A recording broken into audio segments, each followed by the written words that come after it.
is ready, right? Her car seat looks like the right size. There are probably rules on when to move up to a booster seat, aren't there? Rear facing, forward facing. I think I have it right. Car crashes are a leading killer of children 1 to 13. Are your children in the right car seat for their age and size? Don't think you know you know. Go to safercar.gov/the right seat. I know my child's in the right car seat, or else I wouldn't get in the driver's seat. Brought to you by the National Highway Traffic Safety Administration and the Ad Council. You don't usually get a stock tip from a 16-year-old, but I'm here to tell you about a different kind of stock. It's called Better Futures, a stock for social change that's not about making money. Instead, you invest to help students like me go to college. This is beyond a simple donation. It's the opportunity for America to invest in its kids and take an active stake in the future of the country. The return on your investment isn't money. What you get back is knowing you protected our potential. So one day, that potential can grow up to become surgeons and architects, executives and engineers, people who can change the future just by being a part of it. My name is Alicia, and I am your dividend. Invest in better futures with UNCF. Visit uncf.org/invest. A mind is a terrible thing to waste, but a wonderful thing to invest in. A public service announcement brought to you by UNCF and the Ad Council. This is Nnamdi Asamoah. I play football for the Philadelphia Eagles, but what I do off the field with United Way might be more important. I'm a volunteer tutor and mentor. Why? Because over 1 million kids a year drop out of school, and that's not okay. It takes 12 years to create a graduate, but it takes about the same time to create a dropout. And the difference between a child becoming one or the other could be me, or it could be you. Studies show that if we get to these kids earlier, their chances are better. And kids who read well by 3rd grade are more likely to graduate. So join me in United Way. Suit up and take the pledge. Become a volunteer reader, tutor, or mentor. Because when a child succeeds, we all succeed. Give, advocate, volunteer, live united. Take the pledge at unitedway.org. Brought to you by United Way, the Ad Council, and the National Football League.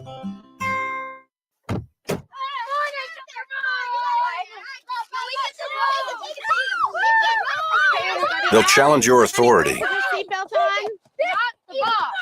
They'll try to break your will. They'll push you to the edge of your sanity.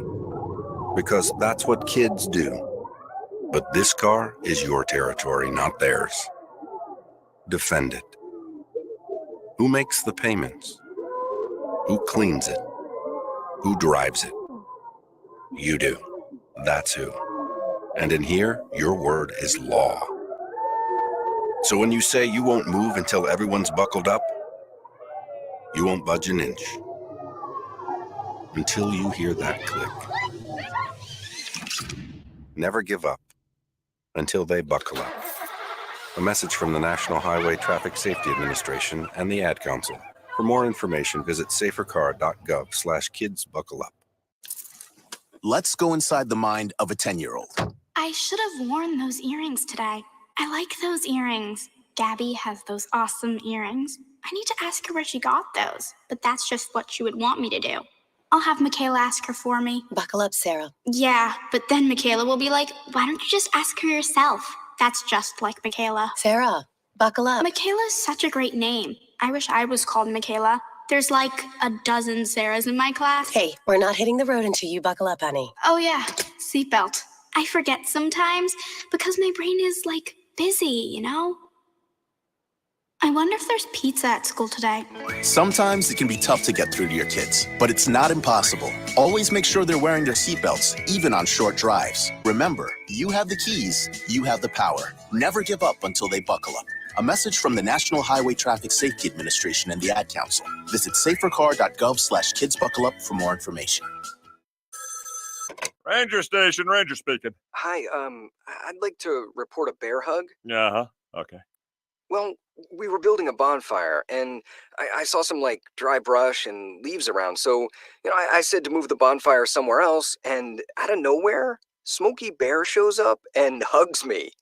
So you noticed some wildfire hazards and moved your bonfire to a safer location. Yeah. Yeah, that's Smokey, all right. He likes it when people help prevent wildfires. It hits him close to home. Not everybody gets the hug, my friend. So that's pretty special to get a hug from Smokey Bear. So it was him. Hey, guys, I told you it was Smokey. Okay, well, congratulations, my friend. And thanks for calling. There are many ways to prevent a wildfire. Learn how you can do your part at SmokeyBear.com. Only you can prevent wildfires. Sponsored by the U.S. Forest Service, Ad Council, and your state forester. Hope you enjoyed your meal. And I just want to say, he's lucky to have a brother like you. Lucky? Caring for my brother is far from easy. Waking up every day, lifting him from the bed to the wheelchair to the car to get him to therapy on time, it's no small task between the doctors and the diagnosis, but nothing can disable this love. This is my big brother, my hero. He's part of me, like my arms and legs, so I'll be his. See, there's no time for tired. This starts again tomorrow. He'll be waiting for me. I'll wake up for him. I know he needs me, but I'm the lucky one, even though I need help now and then. If you're caring for a loved one, visit aarp.org/caregiving for care guides and community, or call 877-333-5885. Caregiving Resource Center. Support for your strength. Brought to you by AARP and the Ad Council.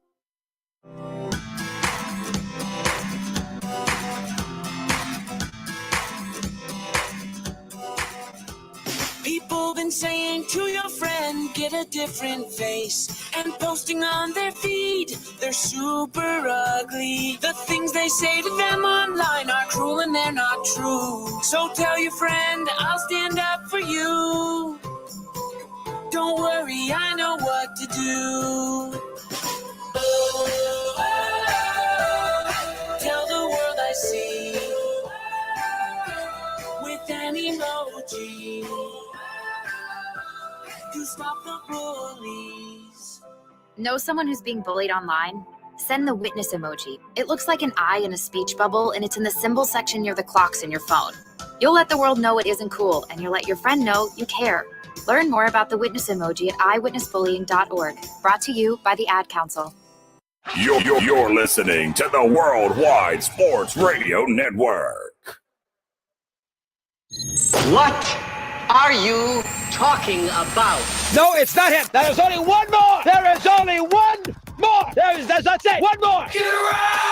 No! They saw your team put up zero effort. Wake up! Remember in the old days they used to have oxygen for them. Where's the oxygen? Play like absolute just garbage. This is the Sports Loudmouths. Yay!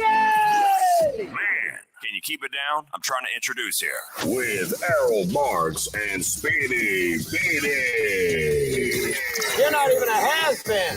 You're a never was. You're a never was. April 11th, ladies and gentlemen, you are listening to the Sports Loudmouths. I'm your host, Errol Marks, my co-host, Speedy Petey. 631-672-3108 is the number to call. You can go to our website at www.worldwidesportsradio.com. Check out all our shows throughout the week. They are live, ladies and gentlemen. They are not podcasts. But if you miss any of them, all you have to do is go to the Apple Podcast on our website, and you can check out all our shows. We have over 1 million downloads on our Apple Podcast. Thank you to all the fans around the country for tuning in throughout the week. Check out all our stories on our website as well. Speedy, what's up, man? Happy Easter, everybody out there. Happy Easter. I certainly had an enjoyable one. I hope you had an enjoyable one as well. Happy Passover to everybody, too. Happy Passover. We actually respect the Jews on air, unlike our fellow friend who just got traded from Brooklyn, who's now going to be sitting on his couch for the NBA playoffs. Yes! His team maybe decided to tank. Who knows? That the NBA has to investigate. Oh, yeah. If it is possible, they might lose their first-round draft pick this year. The Knicks could have a top 10 pick again. There you go. This would be great for the New York Knicks. But, again, it never works out for the Knicks. Maybe this year it will. But we have a great show lined up for you guys. At 9:15, we'll be talking to free agent, relief pitcher, and co-owner of Baseball Performance Center, Mike Adams. And ladies and gentlemen, at 9:45, we will be talking to a very special guest. We will be talking to the new Iona men's basketball, yes, the head coach, Tobin Anderson. And he was he coached last year and this past year, the tournament team of Fairleigh Dickinson. So he is going to be joining us. We're very excited to have him on. I know he's taking over a team, a legend who now is coaching the St. John's basketball team in Rick Pitino. So we're very excited to have Tobin on the show. We will get into the NBA playoff seeds officially set. We'll go through the play-in games. So a lot to get into with the NBA. The NBA is investigating, as Speedy was saying, the Mavericks for resting key players in the last 2 games of the season when they could have made the playoffs. Rudy Gobert suspended from by the Timberwolves and their play-in game tonight versus the Lakers after throwing a punch at a teammate, which was Kyle Anderson. Odell Beckham signs with the Baltimore Ravens for 1 year, $18 million. So we all know it was all about money with our friend, Mr. Odell. So it will not be, and he will not be playing with the Jets this year and Aaron Rodgers. Titans signed defensive tackle Jeffrey Simmons to a 4-year, $94 million contract, $66 million guaranteed. Islanders still holding on the final wild card spot with one game remaining, which I think we'll get into that. I'm not very happy with the New York Islanders. And bracket wars tonight. The number 5 seed Lakers of the mid 1980s versus the 12th seed Penguins of the 2010 season and up. And number 11 seed Cardinals of the 2000s versus the number 6 seed of the Warriors of the 2010s. So it's usually a 10-year, 9-year span. So we will get into that a little bit later in the show. So before we get our special guest, our first special guest at 9:15, free agent relief pitcher Mike Adams, I want to get into first this Rudy Gobert thing.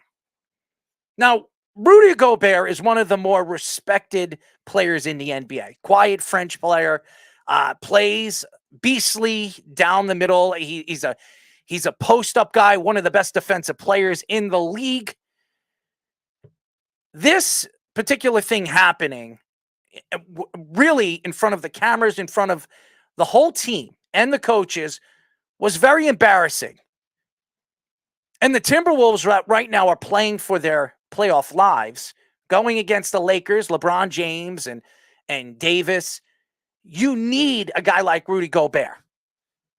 You spent a lot of money in the offseason. You traded a lot of pieces for Rudy Gobert for this particular game, for this particular series of events to happen the way it did before the season's end is embarrassing. Now, I don't know what the Timberwolves are going to do with Rudy Gobert. I don't know if anybody's going to want Rudy Gobert. He is a very expensive player. And if they decide to move on with Karl Anthony Towns, which there's a lot of stories coming out there that a lot of teams will be interested in Karl Anthony Towns in the offseason. And if they want to rebuild, which I don't know why they would, but we've seen a lot of stupid things over the last couple of years with the Timberwolves. Some of the moves that they have made were absolutely ridiculous. Trading away all those draft picks for Rudy Gobert made absolutely no sense. And this team, which was better than they were last year, they were better than they were this year. That is alarming when you have all these players and all this talent, and you bring in Rudy Gobert in his first year as a Timberwolf. It's absolutely embarrassing being in a playing game. You look at the Timberwolves and you look at the position that they're in against the Lakers. Obviously, you would think with Rudy Gobert, they're the favorites of winning this game. Now, without Rudy Gobert, are they the favorites of winning this game? And my answer to that is it's no. Rudy Gobert dominates the middle. He's one of the best, again, post-defensive players in the league. There are quite a few of them in the league, but he is the best. He has been a defensive player of the year, I think, 2 or 3 times. He has a tremendous ability of blocking when people are going into the paint. And when you see this team, and Karl Anthony Towns is a good defender, but he's nowhere close to Rudy Gobert. He's more of an offensive center in this league. He's not a defensive center. Can he play defensively in the post? Yes, he can. Is he a great defensive player in the post? Obviously not if they're making a move for Rudy Gobert. It is alarming knowing that a player that you traded for in the offseason that was going to help you become a better defensive team is now going to be missing in a playing game that could cost them a playoffs position and making it into the tournament. It bothers me when you punch it, and we've seen this before. Players fight on the sidelines. Look at R.J. Barrett. R.J. Barrett a couple of weeks ago was fighting. I forget who he was fighting. Was it Mitchell Robinson or somebody? He was arguing with Julius Randle. Julius Randle started some other No, fights, it was so. Obi Toppin. It was R.J. Barrett and Obi Toppin arguing on the sideline. But Randle had one with the Knicks, I think, last year, though, too, with Mitchell Robinson, I believe. But I'm talking about this year. It happened a couple of weeks ago. R.J. Barrett and Obi Toppin were arguing on the sidelines when they called a timeout. And then after the timeout, R.J. went on the court and apologized to Obi, patted him on the butt, and they were ready to play. Nothing happened. When you're throwing a punch at one of your players, obviously you don't like that player. And when you're throwing a punch like that, you're not defending yourself. You're being the bully. So when you look at this position with the Timberwolves, and this isn't the first time this has happened with the Timberwolves. This has been going on for years. The Timberwolves cannot control themselves on the sidelines. This is without Rudy Gobert. We have seen this plenty of times. Jimmy Butler and Karl Anthony Towns were doing this when Tom Thibodeau was the coach over there and, quote unquote, the GM. This is an organization that needs to control their players. It doesn't matter who the coach is, who the GM is, who the owner is, which obviously the owner can't control their players. How could the coach, how could the GM do that? But this is horrible. This is bad for a team like the Timberwolves that was expected to make a run going into this season with the talent that they have. Anthony Edwards, who has been hurt for the last month, but will be in this playoff game or play-in game. Karl Anthony Towns, which was out half the season with his injury, coming back after the All-Star break.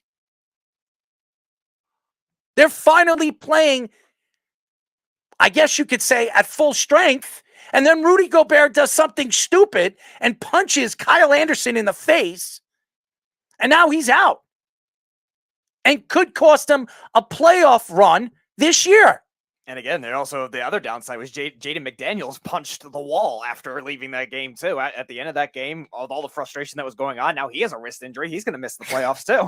The play-in game, too. That's one of their best perimeter defenders. Doesn't this remind you of the Knicks in Miami when Amari Stoudemire punched a fire extinguisher and broke his hand? He was out for the rest of that series. Do you remember that? Just when you think of things that could only happen to the Knicks, finally are happening in other teams. Well, again, hopefully the New York Knicks make their run this year and don't do anything stupid, because we've seen this before with the Knicks. And Julius Randle will be back whenever their series starts. Will probably start next week. But this is embarrassing. And the NBA, they shouldn't get involved with this. This has something to do with the Timberwolves. It's good that they suspended him, but suspend him for a playoff game of this magnitude, I think it's a little crazy. And it's interesting, too, because when you look at the matchup with the Lakers, I actually agree with you. I thought they could have won that game because the Rudy Gobert could take away or at least be able to contain somebody like Anthony Davis, who's been very hot in the last month of the season. A big reason the Lakers got to the 7th seed. And now all of a sudden you're going to have to trust Towns to do a lot more inside, and you're going to have to trust the depth, which is not great in the front court for the Timberwolves, too. And as far as Gobert, we've seen him argue last year with Donovan Mitchell. That was a big reason that they both ended up getting traded. So this cannot be a big thing that goes for the team culture going forward, too, especially with a team that's supposed to be good and young like the Timberwolves too. And I think if they advance in this game against the Lakers, I think they could legitimately beat the Grizzlies, because they played the Grizzlies tough last year, and they're the team that allegedly had all the distractions with Ja Morant. Now you're adding more distractions with them. Now it kind of cancels out, where they're not maybe thought of as potential upset candidates anymore. No, and Rudy Gobert, he had a pretty good season. He played practically healthy. He wasn't injured like Karl Anthony Towns or Anthony Edwards for a significant amount of time. But again, doing something like this at the end of the season, when you're making a playoff run like this, a playoff push, it's embarrassing. And then if they lose against the Lakers and they're eliminated because he didn't play in this playing game, what does the Timberwolves do in the offseason? What do they do with him? Does anybody want Rudy Gobert? He is expensive. If I'm not mistaken, he's around 29, 30 years old. So he's 30. Are you going to take on a contract like that if they decide to move him? And maybe they keep Rudy Gobert because they're possibly going to move on with Karl Anthony Towns, because honestly, when you look at this team as a whole, they're not winning now. Are they going to win ever? And obviously, Karl Anthony Towns has been there for over 6 years now, and they haven't won anything. They were supposed to be the team of the future in the Western Conference. And Anthony Edwards, he's a superstar. And it's his team now. It's not Karl Anthony Towns' team anymore. It's Anthony Edwards' team. But they're not winning with him in the lineup either. So I don't believe they'll trade Anthony Edwards. He's too talented and too young of a player. Even though he didn't even know if he wanted to play professional basketball. He was thinking about playing football. Right. Karl Anthony Towns is a good piece, a piece that you can move, a piece that people and teams would be interested in, including the New York Knicks. Leon Rose was his agent. The Knicks have a tremendous amount of draft stock. Maybe the Knicks make a move for him in the offseason, but if you do that, what do you do with Rudy Gobert? And this team that everybody thought was a prominent team, a team to beat in the Western Conference, is no longer that. I didn't even realize how bad Rudy Gobert's contract looks now, too. He's 5 years, $205 million. That's like only like $3 million less per year than what Luka Doncic is getting. Yeah, and nobody's going to take on that contract. Nobody, because he's not an offensive player. Right.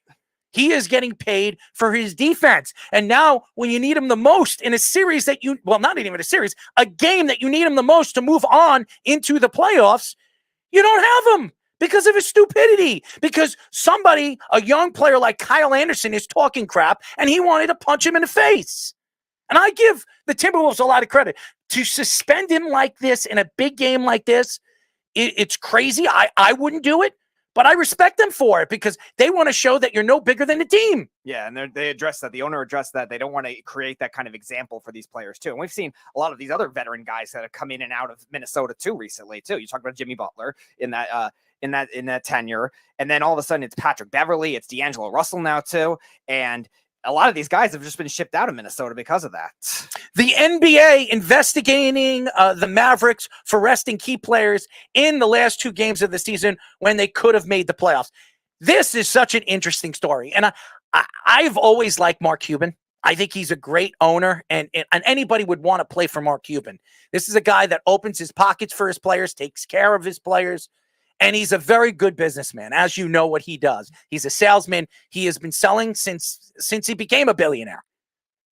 But to sell this to your fans, and I'm going to say this, the Mavericks that went to the Western Conference Finals last year, and yes, they decided not to bring back Jalen Brunson when they should have extended him before the season last year for $55 million. They took a chance and then lost him to the Knicks. And you see what Jalen Brunson has done. Then you make a trade for this idiot, Kyrie Irving, who has come out and said, you didn't give up a lot, but you gave up enough.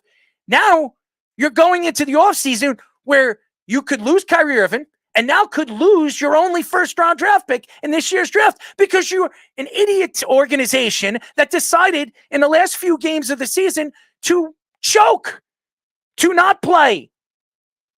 Resting players at the end of the season when you could have at least made a playing game. And who knows what could have happened when you have Kyrie Irving and Luka Doncic. Luka Doncic's been an insane playoff player in his first 2 years in the league so far. So, yeah, definitely. I think it's embarrassing.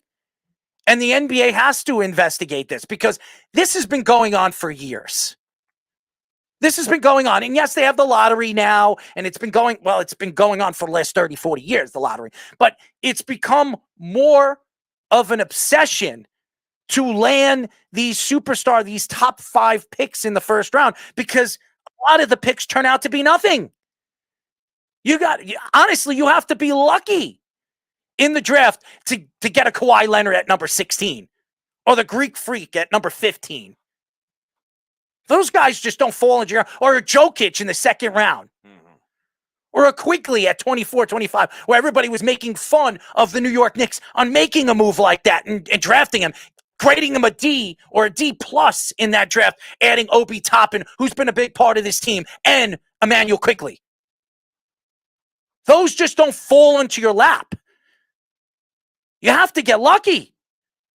And a lot of these teams choke. They rest players at the end of the season. They don't think they're going anywhere. And that has a lot to do with Mark Cuban and not opening his pockets in the offseason last year, before the year that they went to the Western Conference Championship, to sign their player in a guy like Jalen Brunson. And now you see the growth and what the Knicks have done this year with a player that's turning into a superstar right in front of our eyes. So shame on the Mavericks. Shame on the Dallas Mavericks. And something needs to be done with Mark Cuban, because Mark Cuban knows this. Jason Kidd knows this. Jason Kidd is a veteran player, one of the greatest point guards to ever play the game. He knows the game. He understands how the game is and what you need to do to get into that playoff series or get into that playing game. And to do what he did in the last really 2 weeks of the season is an absolute embarrassment. So I don't know what the NBA is going to do with this, but they have to drop the hammer on somebody like the Dallas Mavericks, because to let them get away with this is, to me, a joke. And we have attacked Adam Silver for a lot of things this year, because he lets the players really run the NBA as a whole. LeBron James is the commissioner of the NBA. And whatever LeBron James says usually happens. So now you look at the big picture right now, and you look at the position that the NBA is in with this Rudy Gobert thing that's pushed to the side that the Timberwolves are dealing with. But now with the Dallas Mavericks, they have to do something to Dallas. They have to drop the hammer on Dallas, because they don't want any other NBA team to do this. And if the other teams in the NBA think that they can get away with this, what do you think they're going to do? Before we go to break, shout out to Nathan and Snug in the comment section, and Carl, welcome back. Rays keep winning 11 in a row. They can play 500 ball all the year and still have over 90 wins, close to it at least. The fact is, the way the NBA works and they deal with situations like this, it's a joke. And if Adam Silver wants to be respected, but not just me, but other fans that think that he is soft, they need to do something to Dallas. Because Kyrie Irving is leaving. He's on his way out. They just gave up not a tremendous amount of investing pieces to where this team could really be left backwards. But now you're hearing Luka Doncic might want to be traded. That he doesn't want to be there anymore. And that's alarming, because you just extended him. He's your best player. He's one of the best players in the league. And if he doesn't want to be there, then what happens in this position of this organization moving forward? And Mark Cuban, as good as he is, as smart as he is, because he thinks he's so smart because he's on Shark Tank, maybe he needs to stay there and let the real smart people run this organization. Because what he has done to this organization and bringing in Kyrie Irving should have never been brought to this team. Never. Because ever since he was brought to this team, look how bad this team has been since the trade deadline. They didn't make the playoffs because of Kyrie Irving. It doesn't work. It didn't work for Brooklyn. It didn't work for Boston. It only worked for Cleveland because LeBron James, the king, was there. Because he couldn't mouth off to the best player in the league, because he would smack him silly. When we come back, we will be talking to free agent relief pitcher and co-owner of Baseball Performance Center, Mike Adams, here on the Sports Lab Mounts. It's the Worldwide Sports Radio Network. This is Mario Andretti. You know me as a race car driver, but I'm also a Meals on Wheels volunteer. I've raced against the sport's biggest personalities, but I've never met more vibrant, amazing people than the seniors served by Meals on Wheels. As a volunteer, you deliver a hot, nutritious meal and a friendly hello to someone just like your mother, grandfather, or next door neighbor. These seniors are inspiring people with incredible stories to share, and they love to see you. The smiles you get back are priceless. Delivering with Meals on Wheels is easy, and you don't have to drive like me for it to be quick. You can volunteer your lunch break once a week or just once a month. With 1 in 6 seniors facing hunger and many more living in isolation, your lunch break can make a real difference. So, America, let's do lunch. Volunteer your lunch break at americaletsdolunch.org. This message brought to you by Meals on Wheels America and the Ad Council. You're listening to the Worldwide Sports Radio Network. This is the Sports Loudmouths. 631-672-3108 is the number. You are listening to the Sports Loudmouths. I'm your host, Errol Marks, my co-host, Speedy Petey. Remember, you can go to our website at www.worldwidesportsradio.com. Check out all our shows throughout the week. They are live. Yes, you can watch us on all the social medias, from Twitter. Yes, Twitter. You can watch us on Twitter right now. Go to WWSRN_radio. You can check us out. You can go to Facebook, our Facebook, WWSRN_radio. You could go to every single platform where you're live and in color. You can check us out, or you can listen to our stream. And guys, we have a bunch of shows. You can interact with all our guests throughout our market, our media market.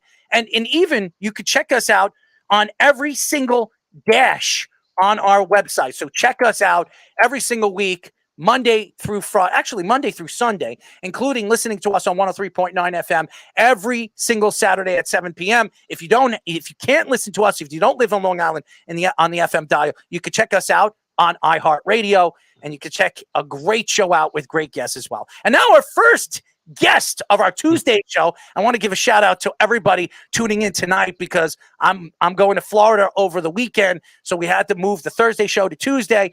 And now we have our first guest, free agent, relief pitcher, and co-owner of Baseball Performance Center, Mike Adams. Mike, what's up, man? What's going on? How you doing? Oh, you heard me bashing the Mark Cuban Dallas Mavericks, and I have a lot more to say about that after we get off with you, but we're very happy to have you on. When Speedy told me we were going to have you on the show, it was very interesting. I first thought you were a Mike Adams relief pitcher from like the early 2000s, late 90s, yeah. But you're a different Mike. But we're very happy to have you on as well. How are you and your family doing with COVID-19 and everything that's gone on over the last couple of years? Good. Good. Obviously, I know COVID was a tough time, but I think it actually opened some doors for everyone and maybe made it a little bit of a different way to live. So yeah, it's been good. Everyone's good, so no complaints. So why don't we get into your minors career? We obviously you were a part of the Philadelphia Phillies organization. Yeah. And you're a relief pitcher, and a lot of teams are looking for relief pitchers, including the New York Mets. Maybe they'll swing your way, but tell us a little bit about your career with the Philadelphia Phillies and where you are right now moving forward as a free agent. Yeah, so I was with the Phillies for 2.5 seasons. I got signed actually, right after COVID in 2021. So I went to spring training in 21. Obviously, it was a COVID spring training, so it was a little bit delayed. A little bit of a shorter season. It wasn't a regular spring training. So I went there. The first year I went to Lakewood for a month, and then I got called up to AAA. So I was in Lehigh Valley for the last 3 or 4 months of the season. Had a pretty good first year.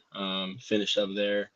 Went to spring training again the next year, and again dealing with the lockout, so the timing and everything's different. So still, this year was my first regular spring training, being able to back up the games and pitch on the big league side and all. And then last year I was in Reading most of the year and Lehigh a little bit. So AA and AAA, and then I was in spring training this year. got released at the end of camp. So yeah, free agent now. So if you know anyone with the Mets, I'm available. Well, hopefully Steve Cohen is listening to this interview, because maybe we can get some relief pitching depth, because the Mets Yeah. definitely need it. Oh, yeah. So I wanted to ask you about some of your experience with the Phillies. Was there any pitchers that you played with, or even some of the hitters you played with, both in the minor leagues and in spring training with the Phillies, that really made the experience worthwhile in those 2 years? Oh yeah, I mean the Phillies are, they do a really good job taking care of us. The food and the living, you always hear like, kind of horror stories about that, but I had nothing but a great experience with them. I mean, obviously there's a ton of guys. I mean, there was, when I was with the Phillies the last couple of years, I'm from South Jersey, so there was probably 4 or 5 of us that, you know, we're all from South Jersey playing for the Phillies. So that's kind of cool, your childhood team. Um, you kind of grew up rooting for them, and now you're playing for them. It's not as cool when they release you, because now you got to find another place to go. But I mean, it was awesome. I mean, there was a bunch of guys. I got the chance to play with Sir Anthony Dominguez in the back half of 2021, and he is the man. Like, such a nice guy. And he's like, you would never expect him to treat you the way he treated us, with having the career that he had and has, and so I really root for him. But yeah, it was an awesome experience. I don't have a complaint about anyone or anything being with the Phillies. We are talking to free agent, relief pitcher, and co-owner of Baseball Performance Center, Mike Adams. Mike, what is it like training in the offseason, getting your arm ready for the regular season? What do you have to do as far as eating is concerned, and just, getting your strength back for the regular season and through to spring training?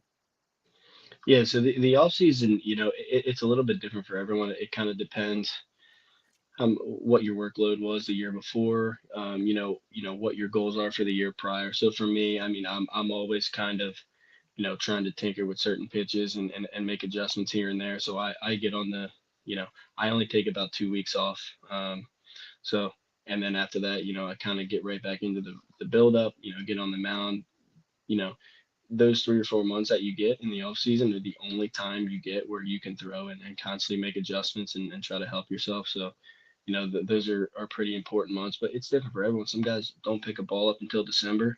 Some guys don't take a day off. But yeah, I mean, you go in, you throw, you lift, do some conditioning, and you kind of rinse and repeat that for, 3 to 4 months in a row.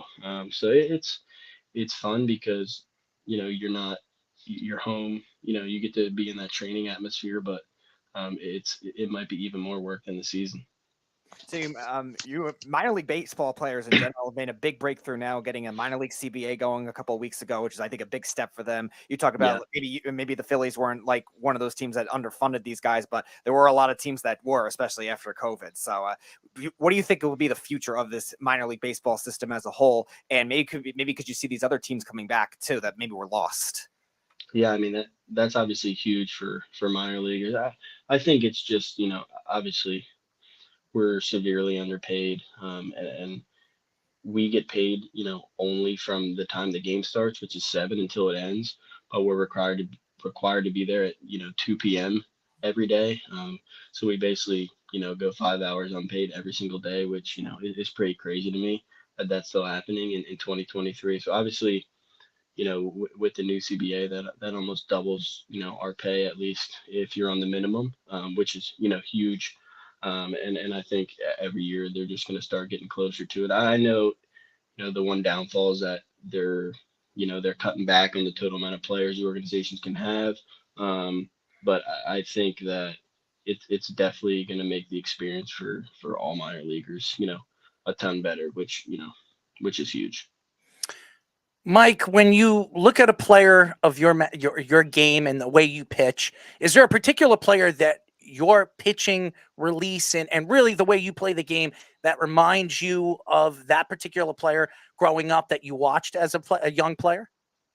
Yeah. So for me, obviously, I was kind of always a position player growing up, and Chase Utley was my favorite player, and that was the guy I kind of what modeled my game after, and he was kind of the role model for me. And I actually was, like, when I got spring training, I was number 26 every year, which is pretty cool. But once I became a pitcher, I was like, there weren't many guys that were, I don't know, your smaller right-handed guy. So I like Kelvin Herrera was one of the guys that I watched and tried to like emulate a little bit, just because he was, similar build, similar mechanics. But yeah, I kind of always really enjoyed the position players until I started, to really like pitching, and then that was kind of the guy that I watched a lot. Like Jacob deGrom. Jacob deGrom was drafted as a shortstop by the New York Mets and then transitioned his game as a pitcher. He did play as a pitcher in high school, and he was obviously a shortstop, but when he was drafted as a shortstop. And now look at him. He's one of the best pitchers in baseball.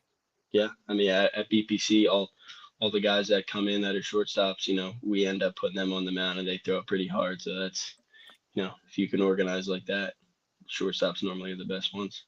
So speaking of position players, we've seen this revolution now with Shohei Ohtani being a phenomenal two-way player both ways. And now other teams have started to try to adopt that. The Rays had a couple guys like that. Now you're seeing Cincinnati do with Hunter Green this year. So could you see that being a new wave of the league, or do you think that's a very exclusive thing?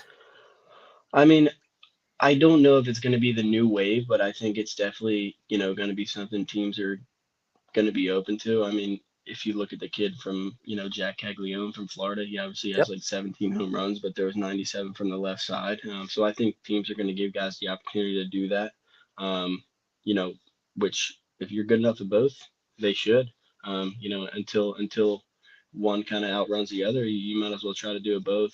But it's just it's so hard, like to like you kind of can't really be a reliever, just because you're not going to sit in the bullpen all game, but then be playing right field. So that's just tough to do. And I think teams, want to keep you at least healthy for one, because if you go down with an injury, like, you can't play the field or pitch, and then, you're kind of stuck having to be a DH. So it's tough, but I think there's definitely going to be, more opportunities for guys to do that. We are talking to free agent relief pitcher and co-owner of Baseball Performance Center, Mike Adams. Mike, one of the fans have a question for you. What is your favorite between inning fan games? Favorite between inning fan games. I mean, last year in Reading, we had like, I guess it was like the bacon, egg, and cheese race or something like that. And that one we always enjoyed, because, we would kind of take some bets on who we had that night, who was kind of getting it. We would, walk around to the workers and ask them how they're feeling today before we decided. But that's the only one that I can really remember. So I guess it's got to be that one. Did they do any traditions like the Nationals used to do with the president's race, where they would let Teddy win forever? Speedy plays the game Hide the Hot Dog. Yeah, there's always one that wins like every other day. So why would I want to hide a hot dog? Well, only people would understand that if you were normal, but that's okay, Speedy. Again, it's a pretty hard thing to hide, because unless it's just a Mike, you know what I'm talking about. Oh yeah. I hope you would not hide a hot dog, but that's another story. So Mike, tell us a little bit about your company, the Baseball Performance Center. Yeah, so we're probably 5 years in that. We're, to simplify it a little bit, we're basically a one-stop shop for baseball training. So we have, we do pitching, hitting, and weightlifting. We're partnered with a physical therapist, who all our guys go to, just try to keep them healthy. But we have, probably 20 pro guys, probably 100 college guys. And then, year round, we have the high school guys in there. And we've had some pretty talented players in the last couple of years where guys have gotten drafted and made it to the big leagues.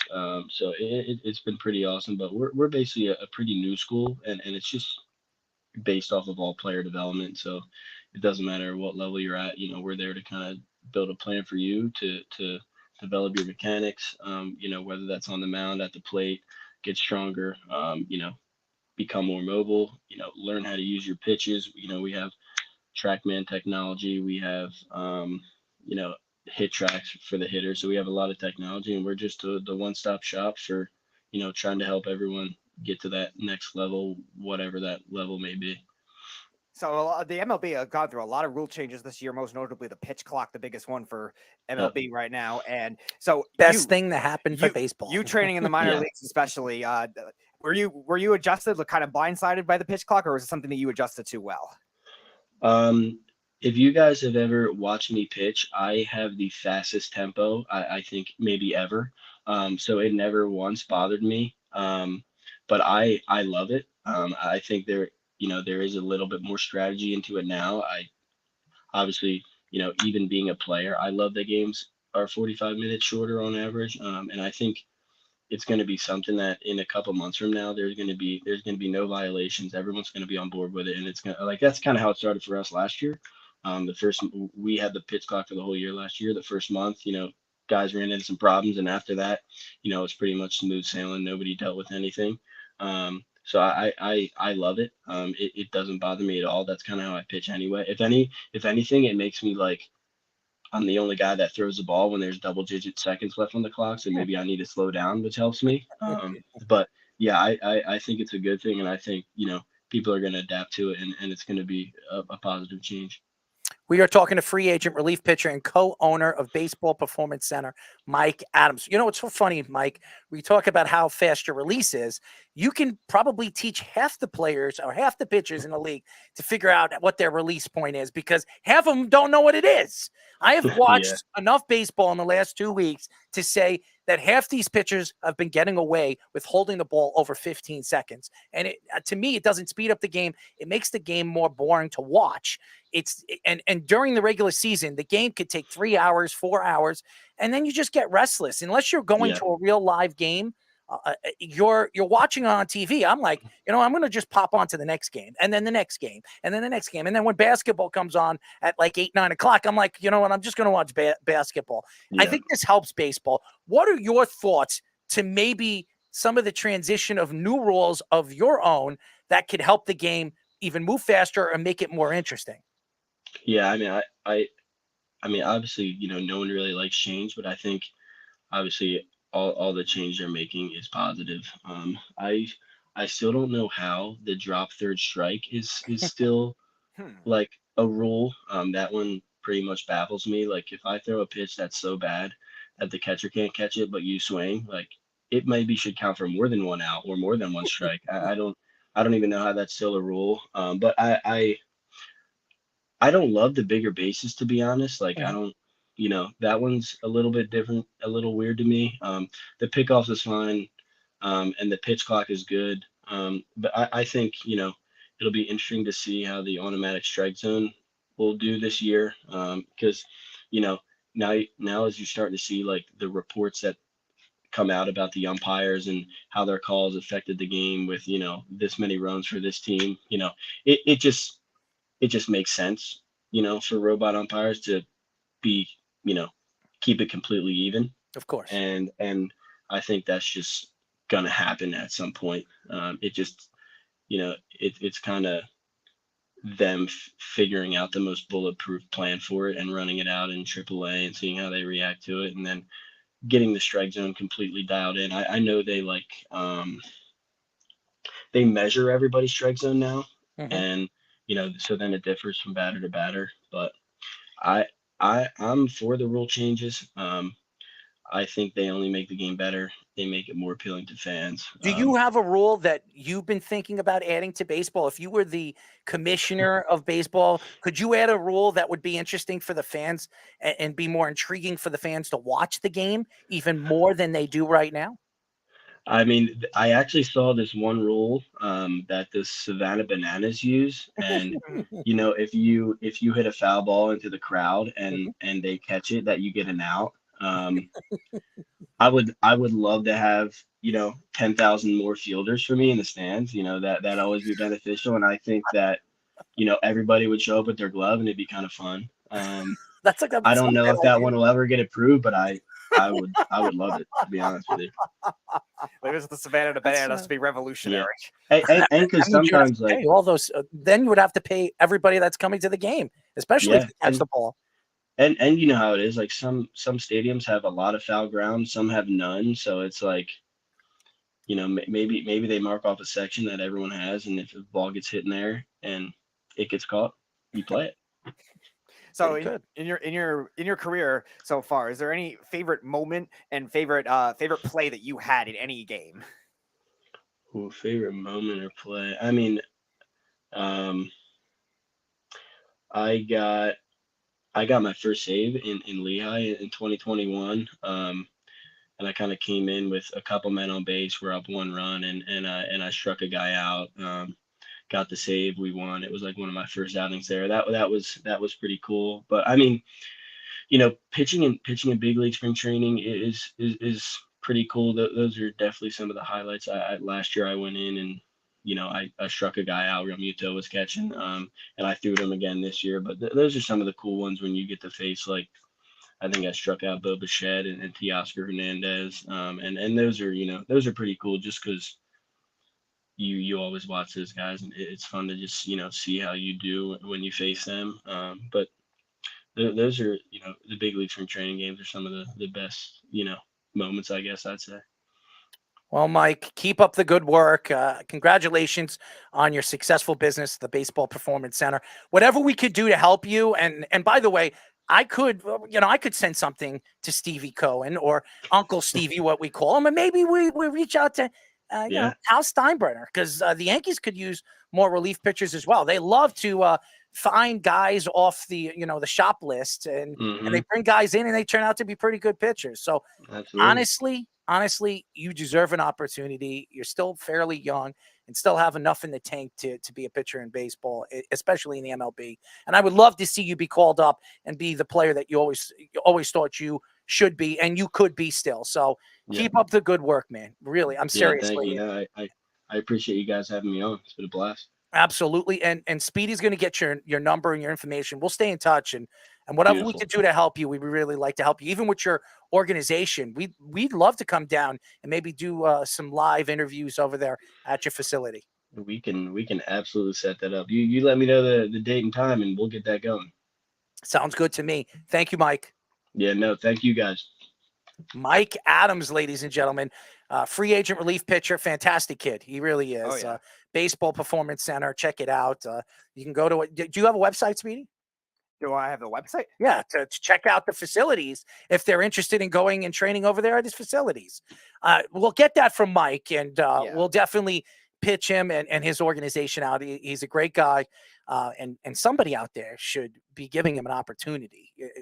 That doesn't make any sense. He's still fairly young. I'm not sure how old he is. He's got to be about like 29 years old. He's born in '94, so I don't know how old he would be, but he's still fairly young.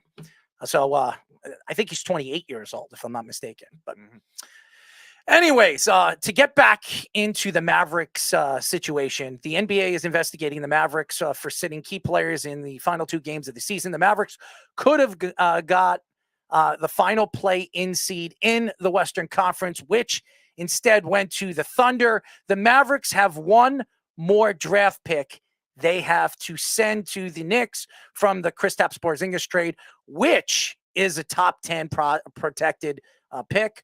5 out of the 6 players that have played the most minutes this season did not play against the Bulls, and Luka Doncic only played in the first quarter. The NBA can still designate the first round pick to go to the Knicks if the Mavericks are caught for tanking, and that is could obviously happen. Luka Doncic said he could request a trade if the Mavericks don't make a big change in the offseason. Doncic is on his second year of a 5-year, $207 million super max contract. So there's a lot to be said with this organization, an organization that looked like they were on growing and really on their way. Then they lose a guy like Jalen Brunson in the offseason to the Knicks, and everybody thought it wasn't a big deal. Everybody thought, every single analyst that we had on this show told us that he was not, as far as Jalen Brunson is concerned, he is not a top 10 point guard in this league. And boy, oh boy, did he prove everybody wrong, averaging almost 25 points a game, 24.3 points a game, did everything that you wanted a point guard to do to lead your team into the playoffs, made the Knicks and helped the Knicks become a 5 seed, which they're playing the Cleveland Cavaliers in the first round.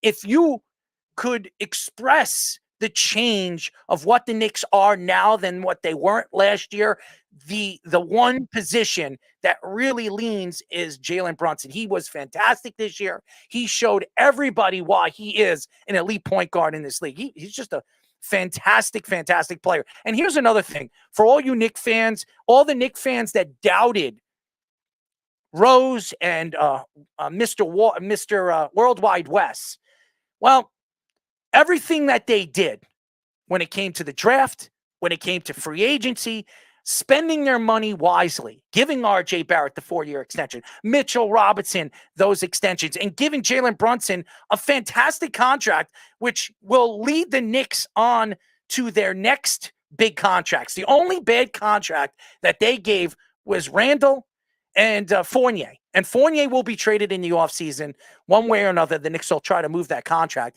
And with all these draft picks that they have 3 this year that could fall to the Knicks if they find a way in the teens. If they're anywhere from 14, if they're anything from a lottery pick, the Knicks will not get those picks.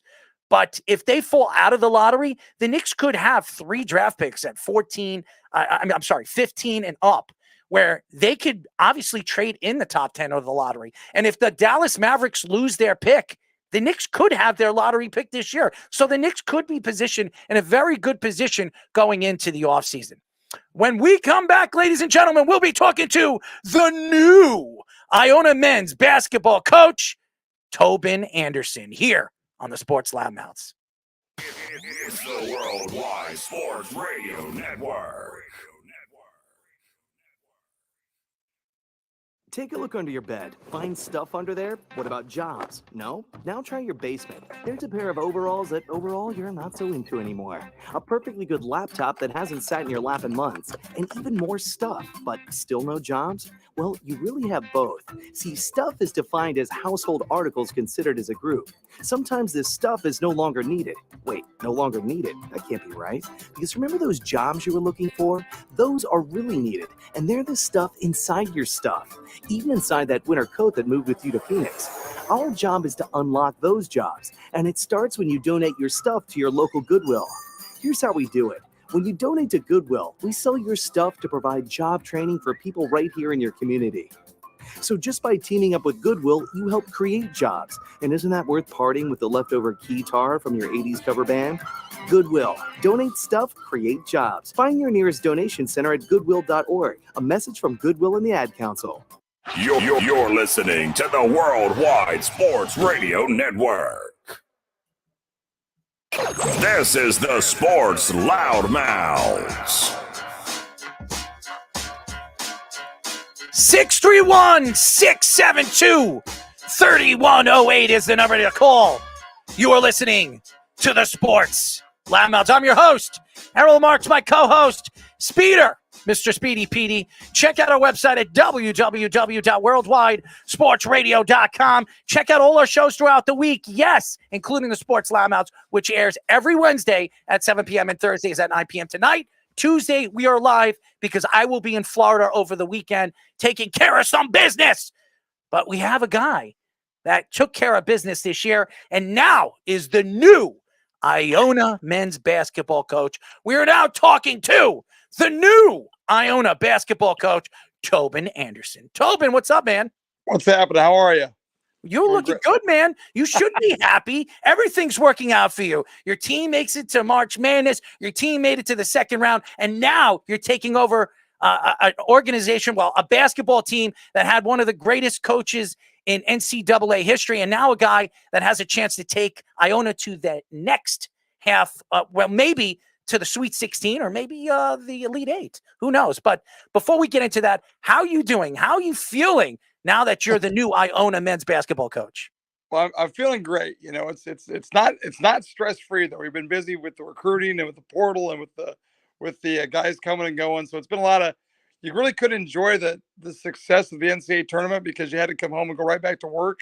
So it's been busy the last couple of weeks, but it's all good. You know, it's part of the job when you sign up for, and so we're making good progress. But before we start talking about Sweet 16s and Elite 8s, we got to get a team together first, you know. So I was going to ask, as a coach, with these new transfer portal rules, these instant eligibility rules, how has that changed your coaching philosophy from when you previously been coaching with other teams? Yeah, I mean, it's a whole new world, right? Like I was telling somebody that, this job 4 years ago was totally different. Like you develop players, you come to a job, a lot of times there's 7 or 8 or 9 guys that stay, and you kind of like, you bring in 3 or 4 and you build a team. Now it's like the whole team's leaving, got to bring in a whole new team. You got to bring in, 10, 11 guys. So, but the reality is there's a lot of guys out there because there's 1,200 people in the portal, so you have to go through a lot of different recruits, and it's made this time busier than it used to be. It used to be you kind of enjoyed the April, enjoyed May, it was springtime. It's a little bit of time to relax. It's not like that at all now. It's a little bit crazy. So but you have to adapt. You have to figure it out. We're doing that. We're excited about it. We're selling a good product. Iona's a great school, great tradition, and us, we just had a great run in the NCAA tournament, so they kind of know who we are. They know our style of play. So it's a lot of good things happening. One of the biggest upsets in NCAA history was your team, Fairleigh Dickinson, knocking off Purdue. Nobody in their wildest dreams would have thought that your team would have went into that game and knocked off the number 1 seed Purdue, the team that is big, they're strong, and they were dominant in the final 2 weeks of the season. What was it like coaching in that game, and what was it like upsetting one of the best teams in the nation? It was such a crazy thing because obviously we thought before the game there was a good matchup for us, and I talked and we felt fairly confident we could compete, but compete's not win. Compete's like, hey, stay in the game, make it close, see what happens. And so to actually play as well as we played and to sustain that, like we were ahead most of the game. A lot of times in upsets, you come back, you're down by 12, you come back in the last 4 minutes, you make a run, hit a bunch of threes. We pretty much controlled that game for let's say 35 out of those 40 minutes. So we played well. Our guys played great. We actually played great the whole tournament. So to win that game in front of 20,000 people, to beat Purdue, who won the Big Ten by 4 games, was just an unbelievable achievement, unbelievable accomplishment. And our guys played terrific. And yeah, it was surreal to have the whole arena chanting FDU and to have the whole country knowing who we were. Was an awesome experience for our players, and couldn't have worked out any better. Yeah, you actually had the notable thing. We're guaranteeing to win him, or that quote that you had. I mean, a lot of people mocked it for a while. All right, what are these guys doing? But how did that fire up your team? How did that fire up your locker room? What were the players' reactions to it? Well, when you're in the tournament, you're not used to having cameras around all the time. So that was my locker room speech, but it was not supposed to be in front of the whole country. It was not supposed to be in front of the whole media. So I kind of screwed that up a little bit, but we wanted our guys to believe there's, like when you're a 16 seed, you're playing a 1 seed. Part of the challenge is the mental challenge, just to believe you belong and you have a chance to beat them. So our guys, like, we just wanted to make sure they understood, hey, this is a good matchup for us. So this is a chance for us to compete, have a chance to be in this game. And once you're in the game, there's 4 minutes to go, and it's a 1 possession game or a 2 possession game. You can win that game. So we had to get our guys on board, and like, I didn't need to say much, honestly, because they are tough. New York, New Jersey kids, chip on their shoulder. They believe they belong. But I think it definitely gave us an edge to us going into that game. We are talking to Iona's new men's basketball coach, Tobin Anderson. Tobin, when you look at the NCAA and then after what you did in the NCAA tournament and then getting a call by Iona and getting offered the job after Rick Pitino, obviously decided to jump ship and go to St. John's. What was it like getting that call? What was it like deciding to take a position like that for a very well-known basketball team? Yeah, so we got home for the tournament. We flew home like 4 a.m. from Columbus. Got home at like 6 a.m. I was on the Today Show that morning. For some reason, they wanted me on the Today Show, so I went to Today Show at like 9 a.m. Came home. My kids went to school. My wife went to school. She's a teacher, and I went to sit on the couch. And about the time I sat down for like literally 2 minutes, the president for Iona texted me and said, "Hey, let's get this going. Let's get this done." And so within about 15 minutes, I was a new head coach at Iona. So that happened quick. So the funny part was I had to text my wife, of course, and say, "Hey, just something big's happening here. Let her know." Then I text my staff and said, "We got to do a emergency Zoom. Like, let's get on a Zoom." They were all still sleeping because we just got back at 6 a.m. So they're all still in bed. Woke them up and said, "Hey, we're going to Iona. Let's start recruiting." So we were excited. Obviously, I was excited. It's a job that that I definitely wanted, a job that I think you can do great things at. A lot of tradition, a lot of success. Like obviously Patino was there, but before Patino, a lot of coaches came before him and won a bunch of games too. So there's a lot of great guys to follow, a lot of tradition, and we're just going to try to keep it going. And like you said, let's add on to that tradition and do something special. So the buildup before that game against Purdue, like, did you reach out to any coaches, maybe coaches that had underdog wins, big upsets in the past? Like, was there any interactions that you had to get there, or was it all in house? Was it all just a belief in there? No, we talked to a lot of coaches. We talked to coaches who had played Purdue. We talked to coaches who who kind of knew their personnel pretty well. I won't name names, but there was definitely we got some help a little bit from some certain people who helped us out as far as the game plan stuff goes. Like you go back through this season and you watch to see who gave Purdue problems, right?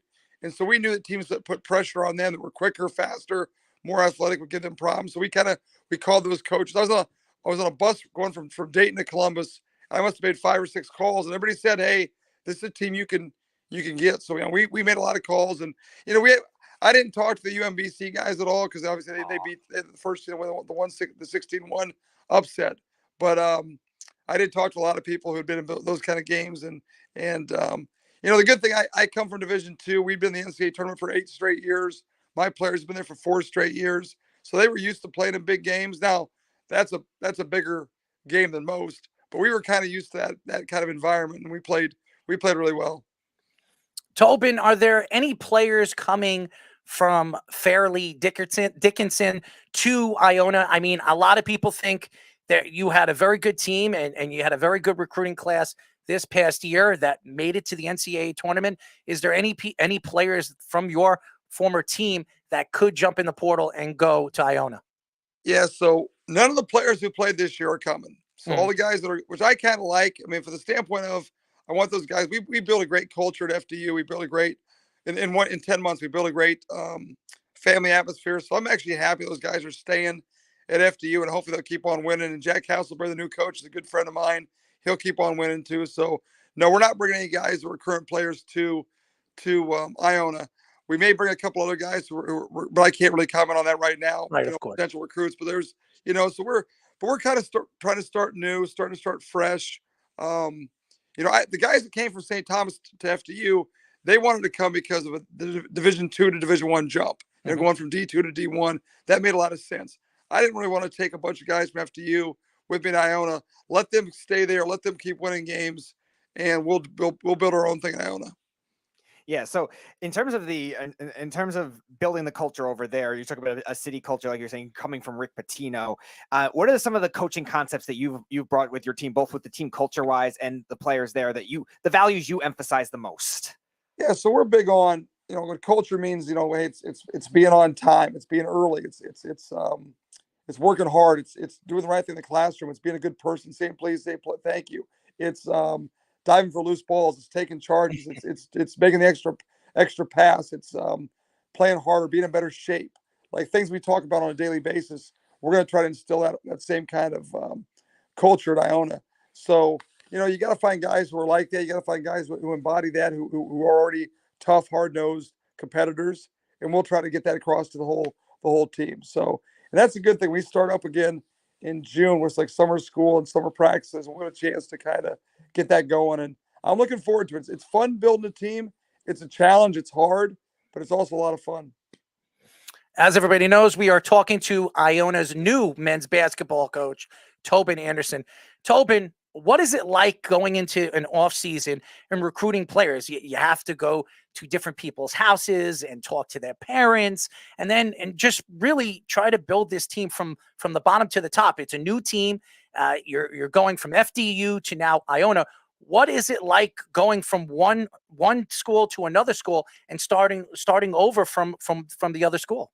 Yeah, it's hard. It's hard. The funny thing is, because of COVID, like all these Zooms, I've done probably, I don't want to say 50 Zooms the last like 3 or 4 days. Like we do Zoom like nonstop, like Zoom for half an hour with one recruit and their parents, then for another kid for half an hour, one recruit, just like one after another. So that part's been good. We'll start having kids on campus this weekend, like visiting the school, checking things out, and like it's nonstop. It's literally we have to go one after another. But the good thing is we're selling a great product. We're selling a great school. We're selling a great tradition. So there's no shortage of guys who are interested in us.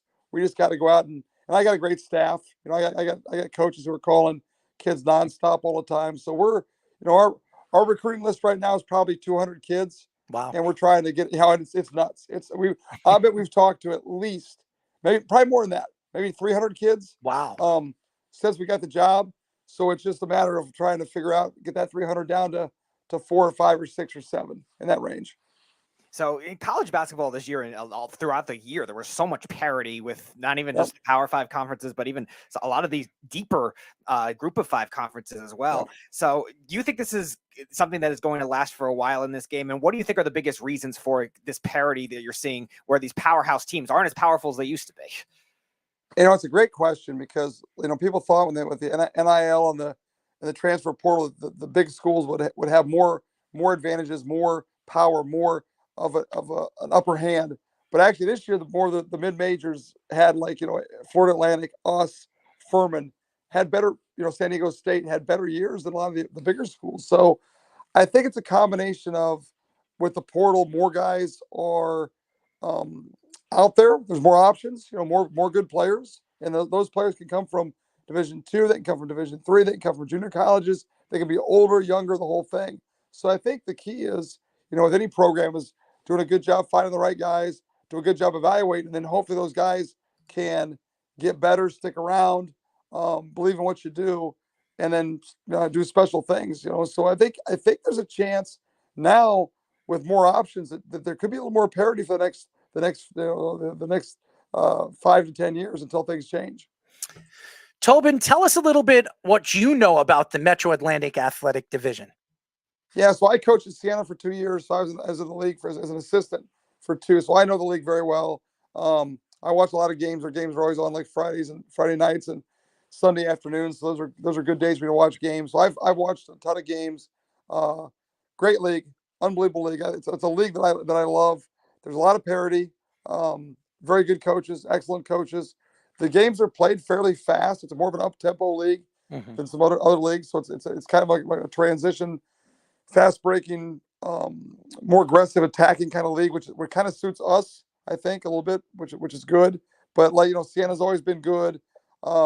Fairfield's always been good. St. Peter's had a great run. You got Ryder, you know, as I said, Ryder's, you know, Manhattan's had a good run. A lot of schools, Monmouth is good. Well, Monmouth's gone now. But, like, there's a lot of schools that have been in there that have been very competitive for a while. Niagara's done a good job the last couple of years. Quinnipiac's got a lot of good players, good coaches. So, yeah, I mean, it's a very even, competitive, tough league. You're playing in hostile environments. You're not usually playing in arenas. You're playing in smaller venues, which are packed with students and tough places to play. So I think it's going to be like most years next year, be wide open and a great league. One of our fans is a Michigan fan. Carl says, go get Hunter Dickinson. That way you still have a Dickinson connection. Well, you know, that's actually, we called Hunter, but he didn't return. I think he's focusing on Georgetown and somebody else now, but we'll try. Yeah, you could definitely win out in a battle against Ed Cooley. Yeah, we're trying. Yep. Well, one of our other fans is a huge Providence fan, so I'm sure he's not hoping for that, but I'm sure he respects you and the way you guys took down Purdue, though. So my question is actually about the team that knocked you out in the next round in Florida Atlantic. They made a Final Four run. So did you see anything in that game that you could say, wow, this team could actually make noise even deeper in the tournament? Yeah, I was impressed. They're a very good team. Let's be honest. They should have won the Final Four game. They're ahead of San Diego State the whole game, lost at the buzzer, but they were really good, really well coached, tough dudes, like hard nosed kids, played hard. You know, they were a very a lot of weapons, you know, a lot of guys that could play. Like they went 9 deep. We go 9 deep too. They were just a little bit deeper, a little bit better, a little bit stronger than us. But I was very impressed. And Dusty May's a coach here. He built them into a great program. And, you know, I thought they had a chance to win the whole thing. I thought if they could get by San Diego State, they could have given UConn a good game just because they have unbelievable confidence. They play with a chip on their shoulder. So, and I think the thing about them is I think most of those guys are back for next year. So you start putting together predictions for next year, they're definitely going to be a top 5, top 10 team because they're all coming back and they're very good. They were not a fluke. I mean, after they beat us, we actually played them really tough. We had a chance to win that game, but after us, they beat Tennessee and Kansas State, a SEC team and a Big 12 team. So they are a legitimate program and doing a great job. We are talking to Iona's new men's basketball coach, Tobin Anderson. Could you tell our fans a little bit behind the scenes of your team at FDU, some of the different personalities in the locker room, and tell us a little bit about some of the players? I mean, you had some really good players on your team. Is there anything that really stood out this season from all the other seasons, and maybe one of the players that really stood out to you the most? Yeah, well, our point guard, who I coached at St. Thomas Aquinas, I brought him with me to FDU, Dimitri Roberts. He was the best player on the floor against Purdue. He's the best player on the floor against Texas Southern. He's best, against Florida Atlantic. Him and the kid, the number one for them, the really good wing was the best two players on the floor. I mean, he comes from Mount Vernon High School in New York City, one of the best high schools in the country, and he had no Division I offers, had no Division II offers.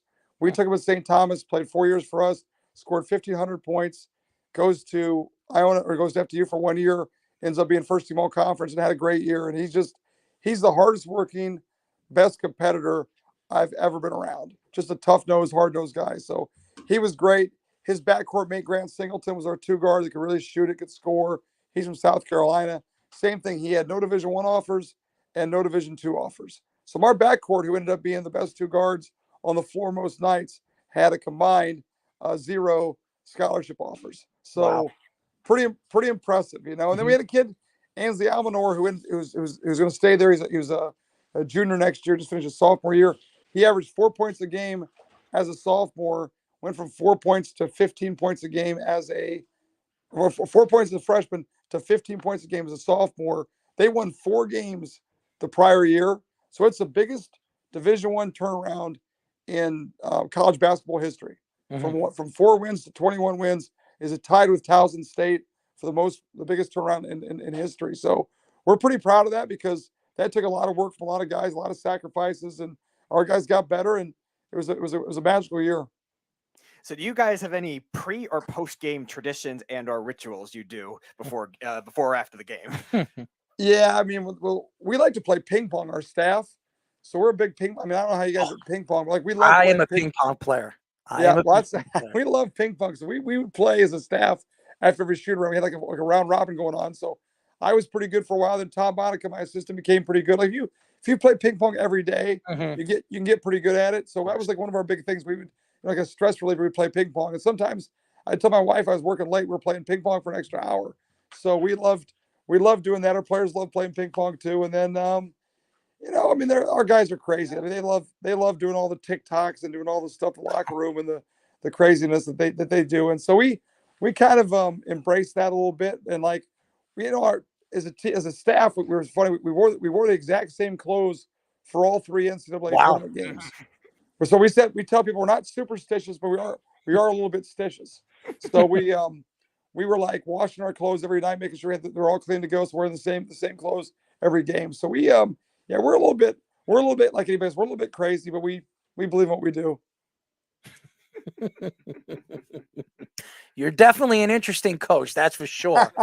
You definitely are. And we would love to come down as the season moves forward, the off season into the regular season. Yep. We would love to come down and interview some of the players and interview some of your coaches. We would love to do that if you would let us. Let's do it. That sounds great. I'd love to have you. That'd be great. Oh, absolutely. And Speedy will set it up with you. But before we let you go, is there one thing all season long that stood out to you the most? Take away the Purdue game, take away anything with the NCAA tournament. What stood out to you in this great season with FDU? I thought the most fun thing was taking a program where like the first game of the year at home, there might have been 40 people there, right? There might have been 40 people the first game. And then the next game we won, might have got up to 60, and then we probably crossed 100 about game 3 or game 4. We played the conference semifinals to go to the NCAA tournament. That place was jam-packed. There was no room at all. Every student was there. The community came out. Just to watch that happen was pretty special because the year started. Everybody's like, we were predicted to win like 6 games, 7 games. To go from 6 or 7 games just to make the NCAA tournament was pretty awesome. And just to see our community and all the fans, all the students rally around and buy T-shirts. And the NCAA tournament, they sold out of FDU T-shirts. The NCAA makes T-shirts for each team. Michigan State's got some, Marquette's got some, Wisconsin's got some.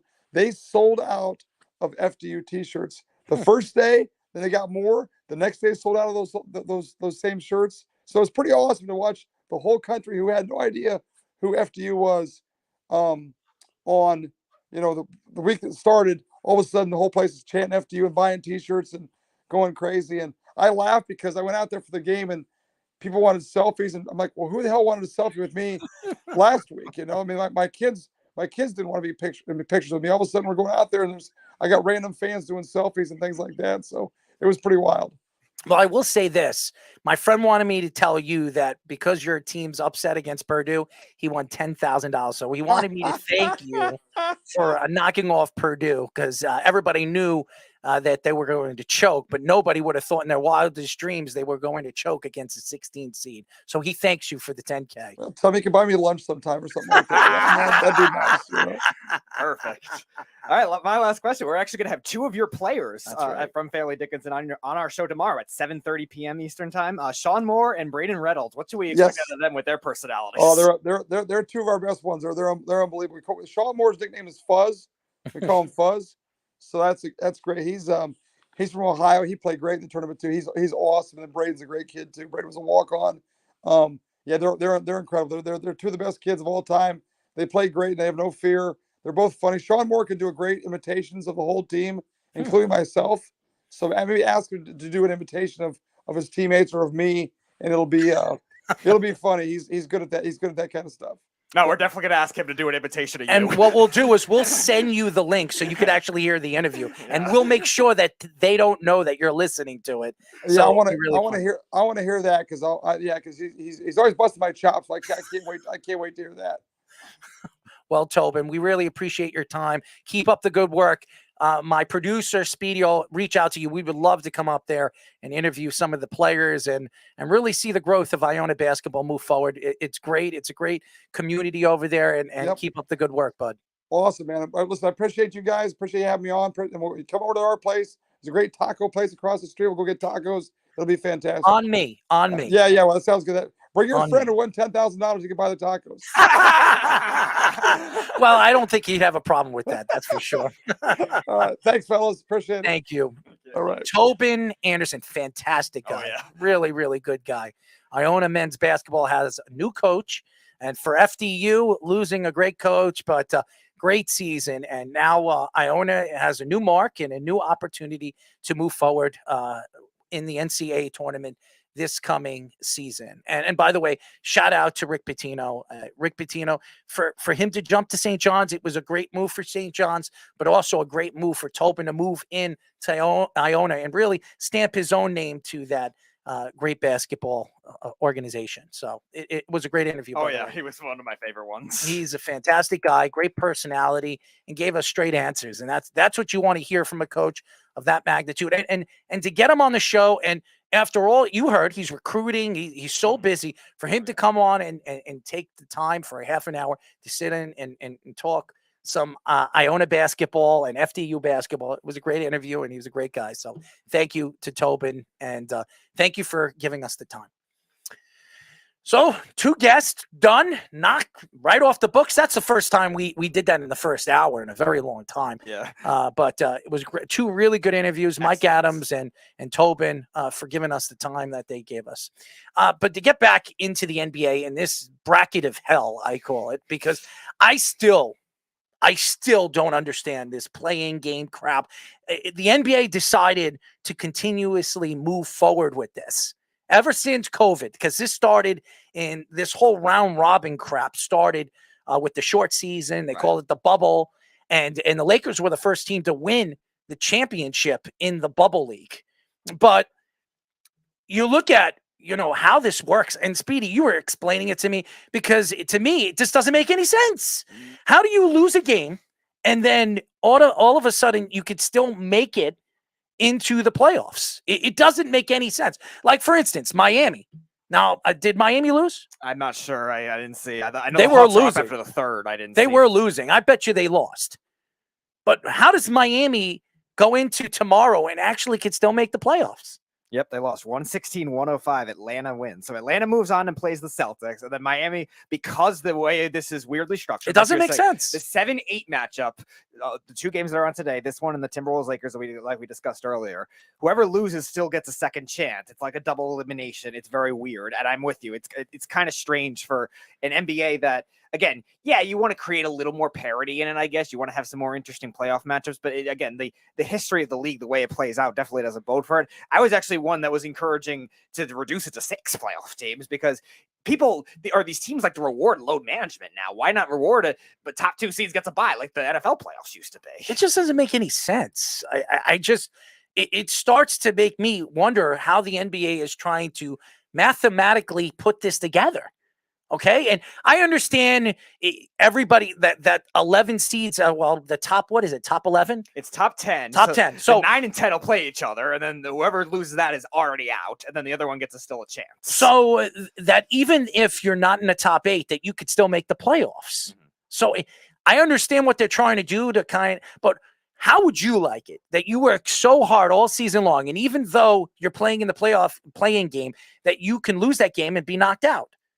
To me, I don't understand it. Maybe play a 3-game play-in series. That's what I would do, where it's best out of 3. At least it gives all those teams a chance. Now, I understand you don't want to see these teams sit out for a significant amount of time. I mean, the Knicks will be sitting out for a week, and it doesn't help those teams, even though everybody says, well, it gives them time to get healthy with Julius Randle and Jalen Brunson.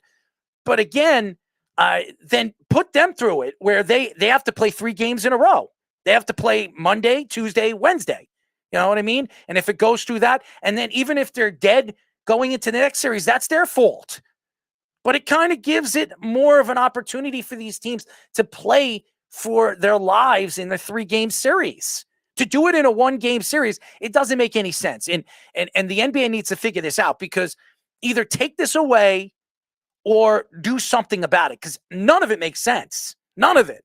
The fact that the Raptors are playing the Bulls and he plays the Hawks, if the Hawks, being that the Hawks won tonight, they play the Celtics, and being that if the Raptors, they play the Bulls tomorrow, right? Yes. So if the Raptors or the Bulls play, they play the Bucks, and then they play in a playing game where whoever wins that game plays who?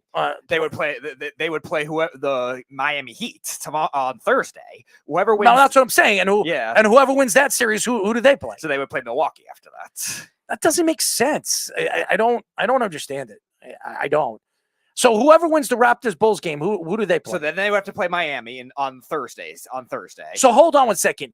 So let me get this straight.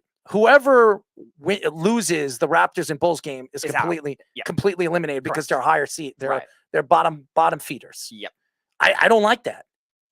How is it fair that the Heat get another chance to make the playoffs because they lost against the Hawks? Why? Because they're a 7 seed. That gives them. It's not too far from. They're not too far from one another. Yeah, 44-38 were the Heat. The Hawks are 3 games back, 41-41. Toronto's tied with Atlanta, 41-41, and then the Bulls are 40-42. And then in the Western Conference, it doesn't make sense. It's even more condensed. Think about this: the Suns are 45-37 as the 4th seed, and the 10-seeded Thunder are only 5 games back of them, 40-42. So again, it is not straightforward, Carl. It doesn't make any sense. It doesn't. You might think it's straightforward, but how does that make sense if you're an NBA fan to watch this? And again, why don't we not make this difficult? Why don't you just take away the play-in tournament? Take it away. Carl, what we're saying is you're having too many teams get in all at once, and you're having them play so many extra games where you're letting all of these average teams. Now, this kind of year was different, where there was actually a lot more parity within, especially in the Western Conference, than we saw before in the past, where you had some different teams get in finally. Sacramento was the 3 seed, the Clippers rising to the 5 seed without Paul George a lot of the year and without Kawhi Leonard some of the year. And these newer teams are coming in, fine. But even so, they're rewarding a lot of the mediocre teams, and yes, you're creating an extra game, which I guess NBA fans want to see, but it's still not going to be bode well for competitiveness in the regular season. The NBA has a really bad problem with that when it comes to load management. So if you're already going to have that issue anyway, why not reward the teams, try to push hard for the end of the season, and then they can rest in the postseason, the 1 seeds and the 2 seeds, and make it like the football playoffs used to be, or the baseball playoffs are now. Now, I'm not saying that's guaranteed to help them or hurt them. We saw that in baseball with the Dodgers. It hurt them, all the rest that they had. But still, NBA players like to load manage. They should be rewarded for it, for them to actually play hard. And I understand what Carl is saying. Well, it makes a lot of sense, but it really doesn't. It really doesn't, because after the whole COVID thing, this play-in tournament, again, I understand that getting these teams and the NBA is making more money because the extra games puts more fannies in the seats, which brings in more revenue. And I understand that with commercials and with the fans and the hot dog sales and everything like that. And these teams are making more money going into these playing games. The problem is that it's not fair to the other teams that made it into the playoffs. It's not fair to the Cavaliers, the Knicks, the Bucks, the 76ers, the Nets, the Celtics, and the Hawks, and everybody in the Western Conference. It's not fair. It's not, because they have to sit out and wait a week. And everybody thinks this is a good thing because they're healing, but they become cold. These teams sit out for a week, and then they have to play the week after or over the weekend, and you're sitting out for 6 or 7 days, and then you're cold. Your shooting is all about, over and over a rotation. Keep shooting. And yes, you're going to say they practice. Yes, you're going to say that they're healing, but it still doesn't benefit these teams that they're sitting out this long. Carl, I was referring to the fact that the mediocre records of the 7 and the 8 seeds and the 9 and the 10, they're a little closer than they usually are this year, and there's not as many below 500 teams. But again, it still doesn't really create something for the sport where you could say, all right, we're going to push harder for this. Now, I'm not saying there aren't teams that done that, like a team like OKC, who's young. They probably had to put in extra effort to get into the playoffs. But at the same time, you could also say, be like the Miami Heat and say, all right, we're going to rest some players at the end of the year. We're content with getting the 7 seed. And then it just doesn't create a good vibe in the regular season as it is. And that's where I think it loses a lot, adding more playoff teams. Now, I'm not saying that none of these teams couldn't be tough in a series. Like I was saying before, I think if the Timberwolves were to play against the Grizzlies, that would be an interesting series. Same kind of thing with New Orleans. I think New Orleans is a very underrated 9 seed. Yes, they are. Because Zion Williamson, when he was healthy, they were a 2 seed in the West for most of the season until he got hurt. Then they had a bad collapse, but they're still a talented team. I'm not saying that these teams are terrible. A lot of these Eastern Conference teams, I think, are more talented than the Nets are. But, no, 100%. But still. But the Nets they stood afloat. After they lost Kyrie Irving, after they lost Kevin Durant, and Ben Simmons out for the final 2 weeks of the season, yep. They still stayed together and they made the playoffs, and they showed that they deserved to be there. But some of these teams, for instance, the Raptors and the Hawks, they shouldn't have even, they should not be in these playing games. 41-41. I'm sorry, a 500 team with all these Eastern Conference teams having the seasons that they've had. Look at it. The Celtics, 57-25. The Nets were almost 10 games over 500, 45-37. The 76ers, 54-28. The Knicks, 47-35. The Cavaliers, 51-31. The Bucks, 58-24. How does it could be a 40-42 team make it into the playoffs? They're not even 500. And then the Hawks, 41-41, making it in as 2 of the final seeds. It doesn't make sense. To me, it's not fair. As a Knicks fan, and I've watched this for 25 years, the Knicks be a terrible team. And all of a sudden, they have this playing game. Even as a Knicks fan, I don't want to see the Knicks squeeze into the playoffs. I don't want to see it. I don't. And with the NBA, it doesn't matter. If you're an 8 seed or a 7 seed, more than likely, you're not making a run all the way to the finals. There's just no chance, because you look at the Bucks, and basketball is completely different than the NHL. If you have the firepower, you have the superstars on your team, you're probably going to be the final 4 teams in the Western and Eastern Conference. Right. And the Knicks were the only 8 seed to make a run to the Final Four yes. in 1999. The only one that I can remember that was a 5 seed or lower besides that was Miami in the bubble year, where they were a 5 seed. Beyond that, it's really only the 1 through 4. And the last 2 champions have been 3s. The Warriors last year is a 3 in Milwaukee. But again, it's still very hard to be able to differentiate the differences with the 4 and the 6. And Carl says you talk about all time off, the top team shortens the scheduling for round 1. There are 3 days between some of the games. It's crazy. Okay. It doesn't matter. It doesn't matter, because right now the NBA playoffs should be starting on Monday. And now they're waiting till Friday The top 6 teams off to start April 15th. So okay, and what's today's date? The 11th. Today's the 11th. So all right, so that's 4 days. 4 more days in addition to the 2 they already missed. They already sat out previously, and again, a lot of these other teams are sitting out games of the players in the final regular season game too because they don't want them to get hurt, which makes a lot of sense, obviously. But still, you don't have to have. April 15th is a Saturday. Yeah, so you don't want to have that much space. And yes, Carl, I agree with you. The scheduling is bad. Yes, the scheduling is bad, and the way the NBA has put this together is bad. It doesn't make sense. Yeah. I understand why they did it with the COVID time and the bubble tournament. Right. I understand why they did it. Why they continuously keep doing it, I understand. It's about money, and they're bringing in revenue, and that helps. Are these players making that much more when it comes to their contracts? I don't know. I don't know how it works, but I know these owners are making money. They're billionaires. They don't need it.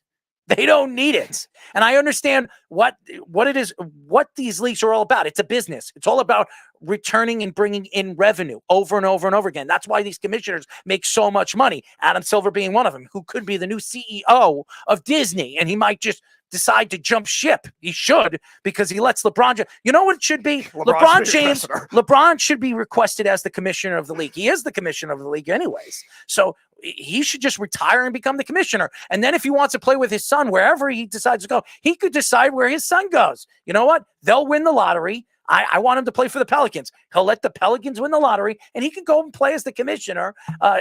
If there's anybody that can get the opportunity to still be a commissioner and play for an organization, it would be LeBron, because LeBron gets away with everything. Yeah, who knows what LeBron, what kind of things LeBron could pull off as commissioner and player at the same time if he's still playing in the league. Could be some suspicious things. Well, you see what Carl says. So your point of teams being rusty is moot. And what do you mean by moot?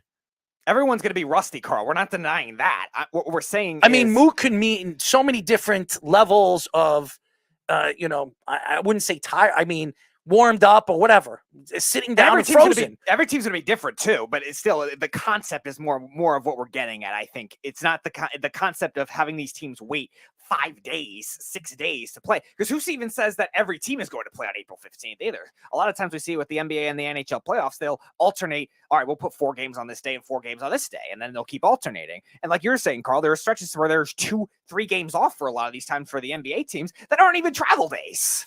I understand there's no guarantees to any of it. There is no guarantees to any of these arguments, because the NBA is going to continue doing this because it's bringing in revenue. That's what they're doing. They want to continue bringing in revenue, and this is their way to move forward in bringing in revenue. He says moot means it has no merit. I understand, and it means a lot of different things. It means dispute, uncertainty. It means a lot of different things. But the way it's presented in this argument, I wouldn't even use moot as a word. I really wouldn't. The other thing, Carl, that we haven't seen yet is any of those play-in teams winning the next series after that. Now, we've seen some 9 seeds go to become the 8th seed and then play in the first round. We saw that last year with the Hawks. We saw that last year with New Orleans. And New Orleans actually had a pretty tough series against the Suns. So I'll give them credit for that. But still, we haven't seen that really been a benefit to any team yet. And I think that as a result, the NBA has to realize that maybe this formula, it might work to add a couple extra games in the season, but it's not going to work for the long-term success of the league. And I think, again, a 16 playoff with the 2 teams having buys would definitely be incentives for teams to either manage the low management differently, which a lot of fans hate as it is, or be able to maybe even play harder or manage it accordingly where you get the rest later on. And again, the NBA is going to do what the NBA is going to want to do. And that's, again, bring in money. And that's what it is all about. And they will continue figuring out ways to make this continue moving forward year in and year out. And it might just get a little bit more sloppy. It's already sloppy. I don't understand it. But again, it makes sense what they're doing. I just don't understand it. Carl, Phoenix were the 1 seed last year. They beat the Pelicans in the playoffs. But I'm saying the Pelicans had a tough series against them. They lost in the next round against the Mavericks, when the Mavericks were the 4th seed. But the Mavericks weren't a 7 seed running into the playoffs. None of these play-in teams have done that so far. It doesn't really seem like an extra thing in a pretty large sample that's benefited them, even in the COVID year, too. I was expecting more surprises than there actually were. Like, Miami was a 5 seed and they went to the finals fine, but they weren't a lot beyond that. I was actually expecting more than there, and it turned out to be. Yeah. Well, OBJ has a new team. He signs with the Ravens 1-year deal worth about $18 million. Am I surprised that OBJ decided to jump ship from everybody speaking about him going to the Jets and playing with Aaron Rodgers? All of a sudden takes the most and the most opportunity of making the most money? No. I am not surprised that Odell Beckham took the most money out of the deal, because Odell Beckham is 31 years old. He's getting old. He's coming off a major injury. And the year that the last year before he hurt his knee, the money that he took, I think the Rams gave him, I think it was 100,000 or a million. No, it was $1 million. They gave him $1 million and he put it towards, I'm not sure. He put it towards crypto or a crypto coin, and he lost all his money. So Odell Beckham trying to make the most money for the little bit of time left he has in this league. Now, Odell Beckham is a fantastic athletic specimen. He is no doubt still as fast as maybe not as he was when he played for the Giants, but he's still very fast. A lot faster than he looks when he's running the 40. But when he plays on the field at full speed, there's not many guys that are as good as he is when it comes to running his routes. But he is still over 30 years old. He is still coming off a major knee injury.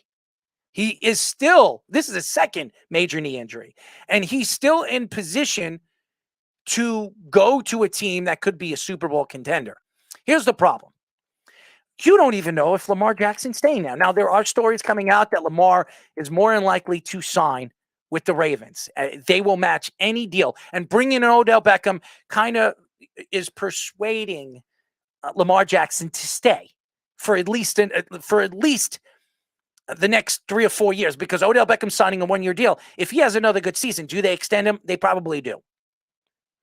The contract consists of a signing bonus of $13.83 million, and the base salary is only $1.165. So they don't even have to give Odell Beckham the $18 million. He has to prove himself. This is a prove me year to make the $18 million. Now, will Odell Beckham get the numbers and whatever these numbers are? And we will probably get into it when we find out what he needs to do to get the $18 million. Odell can earn up to $3 million in incentives as well. SNY's Connor Hughes reported that Odell gave the Jets a chance to match that offer, but Joe Douglas did not want to do it. Hughes also mentioned that the Giants still had interest as well, but they didn't want to do it for anywhere close to that money. Lamar Jackson expressed a positive reaction on his Instagram post when it came to Odell signing with the Ravens. Odell is entering his 10th season. It's crazy. 10 seasons in the NFL at 30 years old and coming off a torn ACL that was suffered in Super Bowl 56. So you sit here today, Odell Beckham has a chance to make $18 million now, and he make an extra $3 million in incentives. All together, Odell Beckham can make close to $19 or $20 million this year. And it's crazy. And could he get those numbers? I will say this. Lamar Jackson, if he does sign with the Baltimore Ravens, which I believe he will, he has never had a talented wide receiver as good as Odell Beckham. He is never. I don't want to hear about Hollywood Brown or anybody, because he never got a chance to play with Bolden. He never got a chance to, and that was Joe Flacco. He never had a chance to play with an elite wide receiver. Now, is Odell Beckham an elite wide receiver? No, but could he get back to that elite status? If there's anybody that can do it, it's Odell Beckham. He can talk the talk, and I heard he walked the walk in front of those 4 other teams when he was training, or his pro day, whatever they called it, his workout.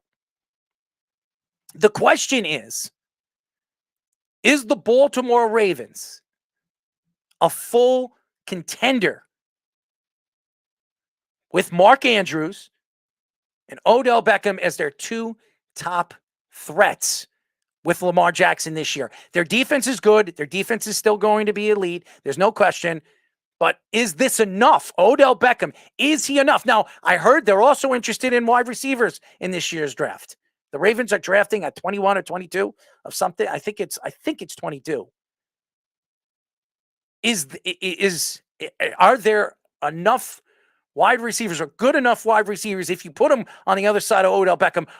Is that enough to be a contender this year in a division that's really, really good? It's not enough just on Odell on its own, because you need depth in today's league to be able to win with the wide receiver position. It's very hard to be able to get away with one star receiver and then like a massive drop off with any team. Now, I'm not saying Odell is that type of star receiver. Like you said, maybe he gets back to it. We'll see if he ends up playing the way he did, like he did with the Rams at the end of the season, maybe. But until we see it, it's going to be very hard to judge that kind of thing. But the Ravens need depth with the wide receivers. They have it with the tight ends with Mark Andrews. They drafted 2 of them last year, one of which was on our show, and Charlie Kohler, and Isaiah Likely was the other one who had a nice year when Andrews was hurt. But they need more with the wide receivers to be able to spread out the rest of the team. You can still run that style of offense with the Lamar Jackson running a lot, the RPO systems with the tight ends. I'm not saying just go away from the tight ends, but you still need other guys to be able to give teams focus. And for that reason, they have to focus on maybe drafting definitely one receiver, but maybe even multiple to consider too, because Devin Duvernay is really just a special teamer, and Rashad Bateman's good, but he can't stay healthy. He's not on the field. He missed half the season last year. He only played 4 games his rookie year, so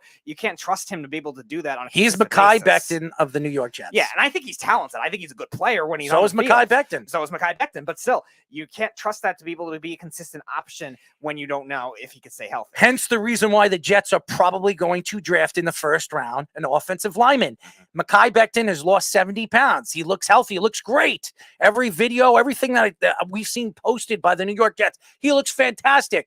This guy has had 2 major knee surgeries, 2 of them, back-to-back years. Could the Jets trust that he is going to stay healthy all season in his final year? They didn't give him his 5th-year option for them to not go after an offensive lineman in this year's first-round draft. I don't believe so. I think no matter what, they're going to go after an offensive lineman, even if they trade down from number 13. And again, but the Ravens, when it comes to their standpoint, they need depth to be able to spread guys out with Duvernay not being able to stay healthy either, in addition to Rashad Bateman. They had so many receivers that were hurt last year, and then they had to rely on guys like Demarcus Robinson that were like the 4th receiver on the Chiefs to be able to have productive usage of yards. This came with the result of all these running backs getting hurt too. And none of these, even the running backs too, none of them are really great pass catching backs either. Like J.K. Dobbins is all right runner. Gus Edwards is a decent runner on the goal line, but none of them are great pass catching backs to help Lamar Jackson out either. And first of all, Jeff is saying only Earl can turn an OBJ conversation in Mekhi Becton. No, I'm kind of looking at Mekhi Becton and Odell Beckham is 2 conversations that are very alike. They're very alike. And it's not Odell, and I'm not talking about Mekhi Becton and Odell Beckham. I'm talking about Bateman and Mekhi Becton. That's what I'm talking about. Where does Odell Beckham come into what I'm talking about with Mekhi Becton? Mekhi Becton was drafted how many years ago? 3 years ago. Bateman, how many years was he drafted? 2 years. Bateman has played in how many games in his first 2 years? Something like 13. 13 games. How many games has Mekhi Becton played in 3 years? 17. Okay? That's what I'm talking about, Jeff. What are you talking about? But that's Jeff, for instance. Jeff likes to cause trouble and likes to be the insane critic that he always is. So it has nothing to do with Odell Beckham and Mekhi Becton. I'm just talking about where the Jets are and where the Baltimore Ravens are. The Jets are not going to take a chance going into a season with a veteran quarterback, which could be Aaron Rodgers, a guy that they need to protect, and expect that Mekhi Becton is going to play all season long without being hurt. So what are the Jets going to do? They're going to make sure that they have backup on that, even if he has a good season going into his 5th year. And again, both those 2 guys are key positions too, so they have to be able to address them. Well, 4th year, I'm sorry. They could address it when it comes to tackles and wide receivers because, again, they're bigger needs. You could get away with running back platoons, interior offensive line depth, stuff like that, but it's very harder to do that, especially with the wide receivers contracts getting the way they are now too. And we've seen a lot of these teams have to either trade them away or fill in the rest strategically with wide receivers too. Now the Ravens need that first guy to get started though, and they don't necessarily have that because you're trusting an injury prone Odell and you're trusting a guy that in Bateman that has played, like we were saying, 13 games in 2 years is definitely not ideal. So he wasn't even the best wide receiver on the team last year. Right. He wasn't. And again, you look at a case where the Ravens, they have these other draft picks. They didn't lose anything yet. They still have their normal amount of draft picks, and they realize, okay, yeah, maybe you could use another edge rusher, maybe you could use another whatever on defense, but their defense is pretty much set from the on paper standpoint that they can afford to draft 2 wide receivers if they wanted to. After paying Smith the money that they paid him after they traded for him with the Chicago Bears at the trade deadline, of course they better have a good defensive team. They invested a lot of money into that defense. The question is that defense going to be enough? This isn't the 2000 Baltimore Ravens when they were a dominant force and they could have anybody at the quarterback position. Lamar Jackson is the franchise. He's everything. And if they are going to extend him and they're going to give him $200 or $230 million guaranteed, they got to make sure that they can protect this kid. They have to make sure, and they have to give him enough weapons where they can compete in a division right now that is owned by the Bengals. And by the way, Cleveland's going to be a lot better this year.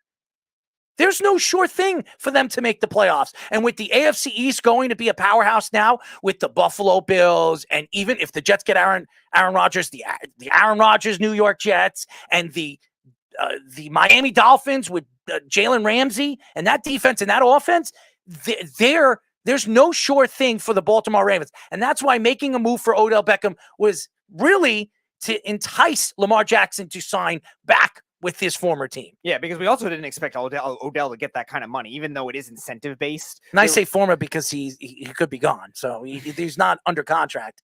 So he could be gone. Yep. And that's the other factor too.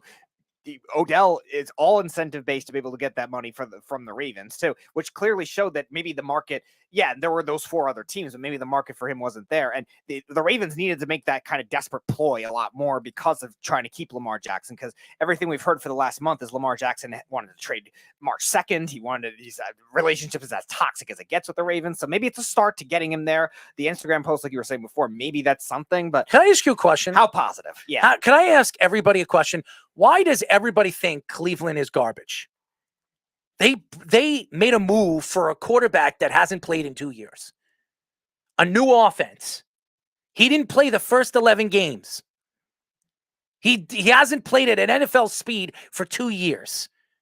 Does anybody believe that Deshaun Watson doesn't have enough in his tank to take this team all the way? This is a good defense. It's a great defense. Now coming in with Jim Schwartz, too, who is very good with the Eagles. It is a great defense and an offense that is explosive. This isn't a bad team. Now, I know they have Amari Cooper and they needed to make moves in the offseason. They did. They made a trade. They made a trade with the Jets, and they brought in Elijah Moore, a guy that could be 1,000-yard wide receiver and give you 5 to 6 touchdowns. Gives him speed on the outside. You could even put him in the slot. Donovan Peoples-Jones was nearly 1,000-yard receiver too, with Jacoby Brissett and whoever else was at quarterback this year too. Yeah, they have weapons, and they have a good running game. Cleveland can dominate. They could. And again, looking at that division, the only team that really hasn't done anything is Pittsburgh.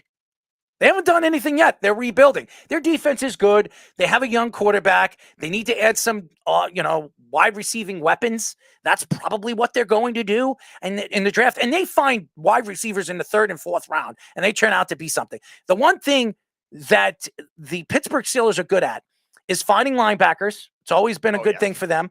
Always. Even if free agency, they find linebackers. Farrier being one of them. Okay, from the Jets. He goes over there and he becomes a star over there with the Pittsburgh Steelers. Okay, then you look at what they find in the later rounds. They find running backs. Le'Veon Bell was a 2nd-round draft pick. Okay, then they find wide receivers, and we all know all of them. They found him in the 4th round. They find him in the 3rd round. They find him in the 5th round. They find wide receivers. They're an organization that does that. And again, I don't know what Pittsburgh's going to be this year, but in that division, it goes Bengals. Right now, in my thought, it goes Bengals. If Baltimore brings him back Lamar Jackson, I would say Lamar and that Baltimore Ravens teams takes a step back. There still could be a playoff team. No question that they could. I think Cleveland, having Deshaun Watson all through this offseason, and then OTAs, and then going into the season and coming up to speed, I think Cleveland's the 2nd best team in this division. And again, what we're saying about the Ravens too, it depends on how structurally sound they are in terms of adjusting to the modern game. Because yes, talent is one thing, like you were saying, but we've seen a lot of these defenses that are great on paper still have issues. We saw them last year in the fourth quarter crumble in a lot of games because they didn't have a good pass rush. They kept getting too many penalties at the end of the game. Do you see what Jeff posts up? Yeah. If Cleveland drafts the wide receiver, it won't matter because Sauce Gardner will shut him down. The Jets aren't playing Baltimore this year. 1, 2. Why are we talking about the Jets? You just told me I brought up Mekhi Becton because I was trying to compare him to Bateman. We're not even talking about the Jets. But of course, Jeff wants to flip it into the Jets so he can make a joke. But that's all right. If that's what he wants to do, he could say whatever he wants. The fact is, and I never said the Jets are going to be the AFC champion. I never said that. But I can tell you this right now. If Aaron Rodgers goes to the Jets, who do you think is the favorites to coming out of respectable conferences? Baltimore or the Jets? Answer that question. Who's a better team? Because if you think Baltimore is a better team than the Jets, if Aaron Rodgers goes to the Jets, you're out of your damn mind. That's all I'm saying. Now, that doesn't mean that Baltimore can't put up the numbers and can't make a run in the playoffs. They can. Lamar Jackson is a star. He is the face of that team. It is not their defense anymore. Over the years, it was always their defense. We all know who and what they did in the early 2000s all the way to the mid-2000s. They were fantastic defensively. It didn't matter who their quarterback was. Even Joe Flacco, who was a high draft pick, and he made one of the greatest runs in NFL history in the playoffs. 9 straight wins or whatever the hell it was. And like 12 touchdowns, no interceptions. It was fantastic. I'm just not sitting here and believing what Jeff says, because Jeff wants to throw a bone to the Jets because the Jets are a joke in an organization. When Jeff knows damn well he's going to be eating dog poop after Aaron Rodgers heads over there to the Jets. And again, going back to what I was saying about the structure too, like the Ravens, yes, you could pay some defensive guys. You could still draft priority on defense like they did, but you still have to realize that offensive value is still going to matter a lot 100%. more. And I actually saw something interesting too with like the way linebackers and safeties, like not spending that on as much on them is a thing now too, where a lot of these teams that went to the AFC Championship game or AFC and NFC Championship game, besides the 49ers who paid a lot to Fred Warner, besides them, like they all played their linebackers and safeties very much less than a lot of these other teams too. And the Ravens just paid a lot of money to Marcus Williams. Remember, in addition to that, after they drafted Kyle Hamilton, and now they just paid Roquan Smith the highest paid contract for an inside linebacker. They're going to have to pay Patrick Queen, and that's going to be a lot of money invested into the middle of the field, which really hasn't been prioritized as much either. In addition, also paying Marcus Peters a few years ago. Marlon Humphrey got a big contract, which he deserves. He's a very good corner, but still, the Ravens have invested a lot of money cyclically in this defense, and as a result, they can't spread out the rest of their offense, which you need to do, especially with somebody like Lamar Jackson. Hence the reason why they have to draft right. And last year, everybody said they had the best draft, and some of their players had a decent season. Their star center had played very well in the second half, and their star safety, who everybody was questioning, what fell out the way he did out of the top 10, still played well in the second half of the season. Right. But there is a player that, and we were just speaking about contracts, the Titans signed defensive tackle Jeffrey Simmons to a 4-year, $94 million deal, $66 million guarantee. And what does that say to a guy like Quinn Williams? Quinn Williams is going to get, and the more guys that come off the board, more young guys getting these big contracts, the more you're going to see the Jets have to look to open up their pockets to pay their star defensive linemen. Quinn Williams is going to ask for over $100 million. He was an all-pro player this year. He was one of the best defensive linemen in the league. Some people would say top 2, top 3. He wasn't up for defensive player of the year, but that's because he plays in a position that a lot of guys don't win, except Aaron Donald. But Aaron Donald is a beast and one of the greatest defensive linemen we've ever seen, if not the greatest defensive lineman we've ever seen. This is the first year since his rookie year he wasn't an all-pro player. And one of the reasons why was Quinn Williams.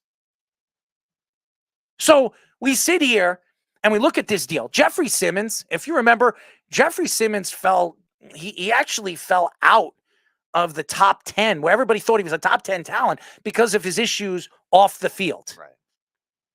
And what type of player he turned out to be for the Titans is fantastic. He really is. He's changed that defense.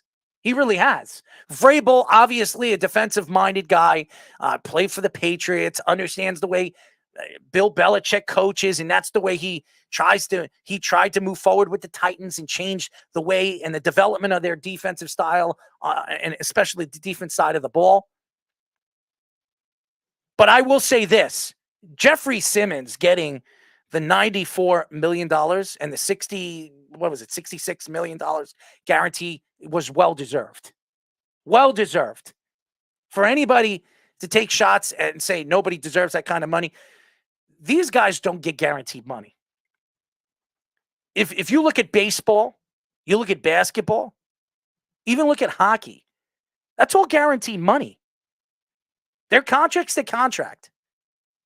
NFL players, they could be offered $150 million. The only guarantee they get out of that contract is the guarantee money that they get in the signing, either the signing bonus or the guarantee money that they're offered in their contract. Mm-hmm. And they also could be incentive based too. And yes, we've also seen though too the other extreme, which I forget who was mentioning. One of our guests that was an ex-player was mentioning that sometimes these teams will either not play these guys to make sure they don't have to pay this extra money. If there's a milestone in their contract they got to reach, and they won't play them or they won't target them if you're a wide receiver. And it's a shame that these players can't even get those little extra boosts that they need. And as far as Simmons, I'm surprised the Titans paid him that much, but you're right.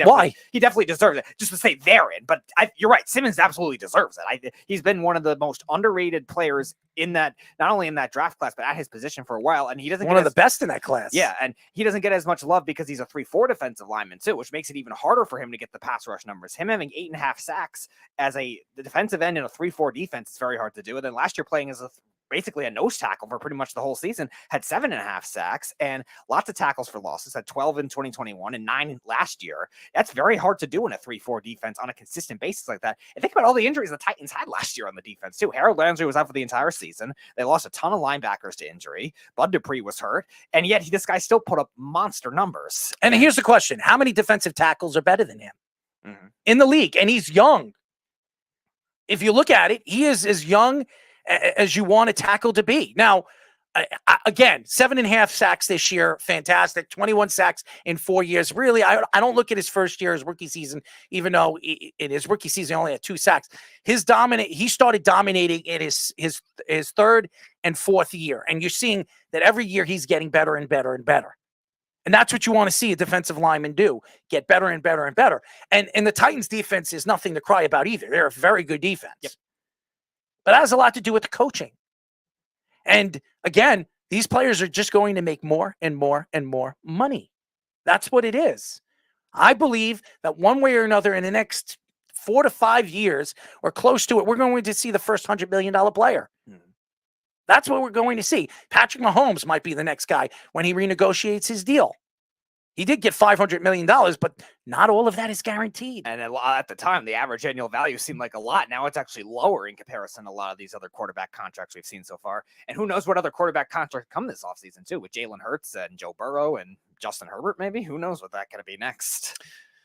And there goes Jeff again, trying to attack what I'm saying. But that's okay, Jeff. You're the smartest one. You know everything. But what's so funny about Jeff, and I'm not going to throw him under the bus, everything he says and everything that he believes that is true, even when he is wrong, he tries to be right. And it's not, and I'm not going to say anything on live radio because it's not my thing to do that. But it's so funny. When he's wrong, and when he's right, he's right. Okay, and that's what I will say. But when I'm right, or when I have something to say, it doesn't mean anything. I has no meaning towards it because he doesn't like it. Anyways, I'm done with arguing back and forth. What the Jalen Carter thing? Again, you're bringing back the Jalen Carter thing. But again, Jalen Carter is going to fall out of the top 10. And you know what's so funny? I say it right now. And when it happens, I don't want to hear it from you, Jeff. Yeah, because that's what you do. You moan and groan and try to make excuses. But when Jalen Carter falls out of the top 10, which I believe he will, he had a bad pro day. He was overweight. When I'm right, I don't want to hear your garbage anymore because you're wrong. And that's what I'm going to say. That's all I'm going to say. But again, looking at the NFL contracts and the way these contracts are set up, it's only going to go up and up and up. My question is, when is the NFL going to look at it when they're going, if they're giving them $100 million, when is it going to change where they're going to get the guarantee money that they're offered? Right. And we've seen Deshaun Watson try to push for that and Lamar Jackson as the starting points, but who says it doesn't happen with a lot of these defensive players too? And you wonder a contract like this for Jeffrey Simmons, $66 million out of the 94 he's getting in the total contract is guaranteed too, which is a good percentage. That's almost 75% of the contract being guaranteed. But it still doesn't make any sense. Why is the NFL really, out of all the professional sports, the only sport, if they're getting a contract? We've seen Von Miller. How many times have we seen Von Miller get over $100 million? Yeah. But the incentive is he only gets like $60 million guaranteed out of it, or $70 million out of it. So there's no guarantee. So I don't understand that. Yeah, I think his last contract with the Broncos too, he got 90 something million, but only 40 of it was guaranteed. I don't understand. Yeah. I don't understand how I understand what they're trying to do with this. There's a cap and everything like that. But if you're offering these deals, there has to be a point when if you're getting this offer, how does it make sense? Here's what my question is. If you're getting offered $120 million and you're only getting the $60 million guaranteed from it, and then 3 years later, you're going to ask for more money. Okay? You're going to ask for more. What gives them not the right to, after the first year, after getting the $60 million incentives, saying, okay, I deserve more. I had 1,700 yards, like Tyreek Hill. I had 1,600 yards and 14 touchdowns. I led the league in almost every single statistic as a wide receiver. I want a new contract. I want more guarantee money. What is it to say that the player can't do that? So you're advocating for something that's even more like incentive based that I'm just saying. Yeah, after the first year, he has the deal that he has. Yes, he got guarantee money, the $60 million, whatever it is. Why can't he just say, okay, I want more money. Mm-hmm. I want more guarantee money. I want a new contract.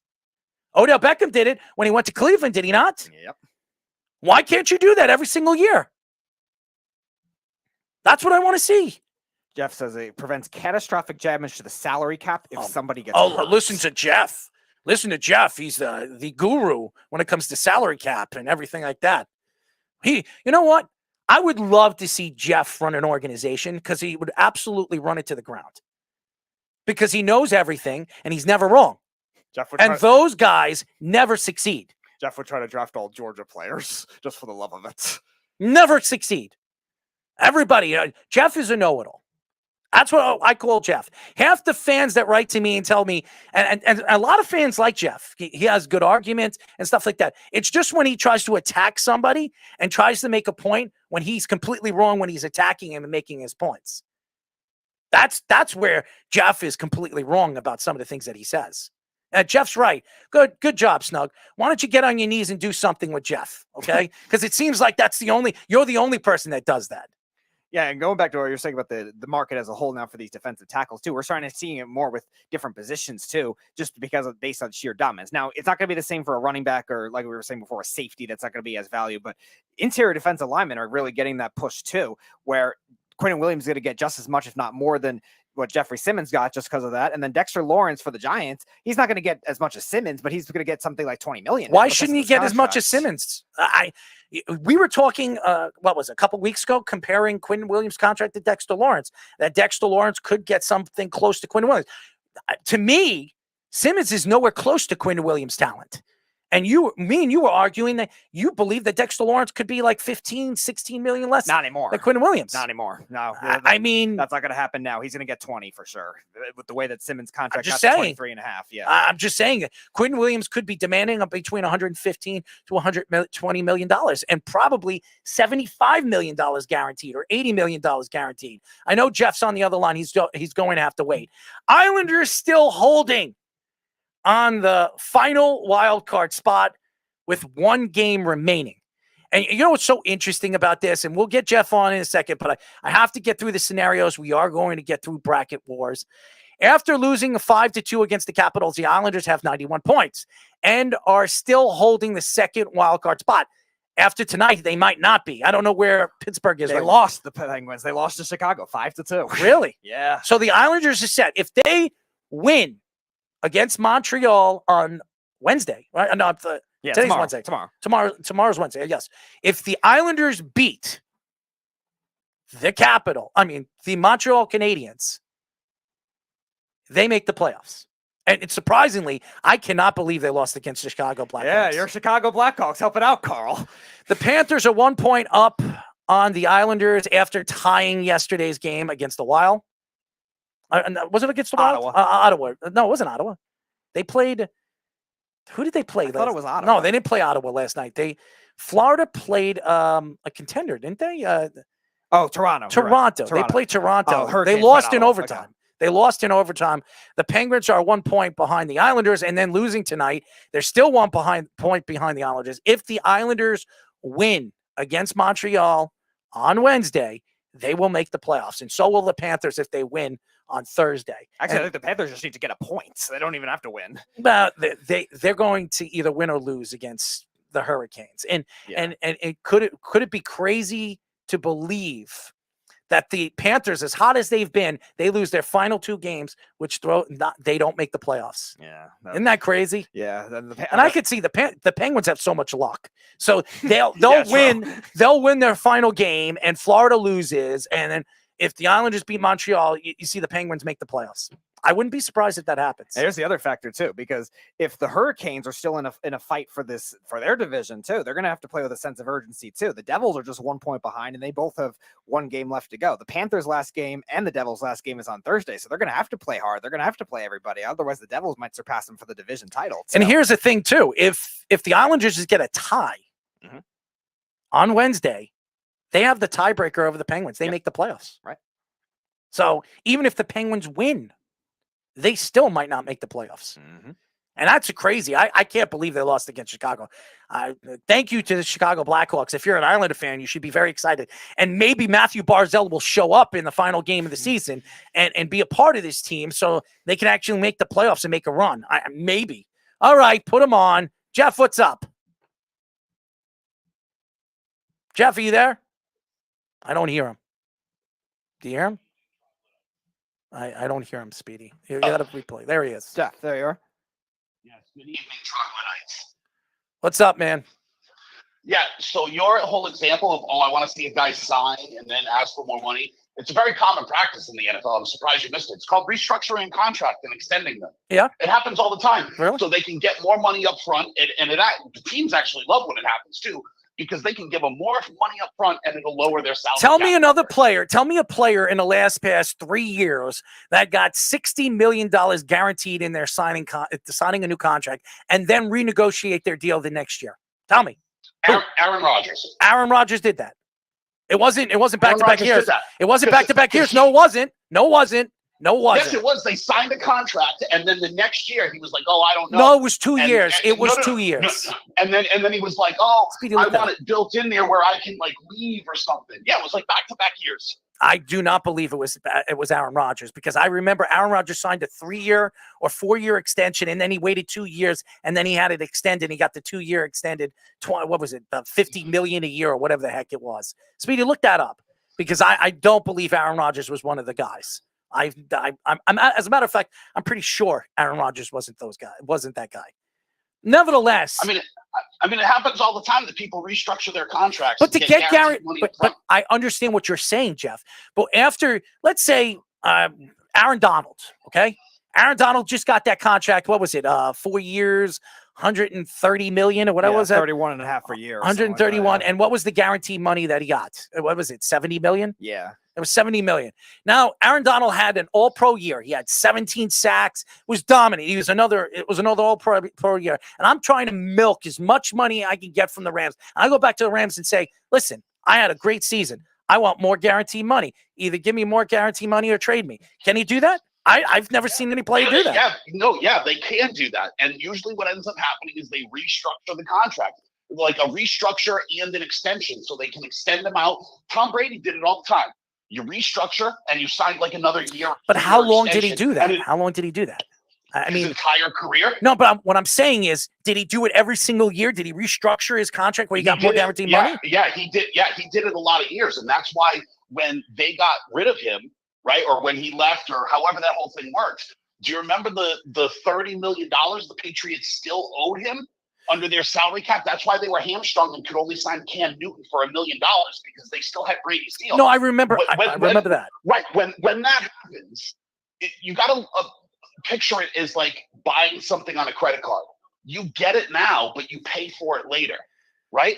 So that money, that salary cap space is still taken up down the road, even though he's getting more money up front.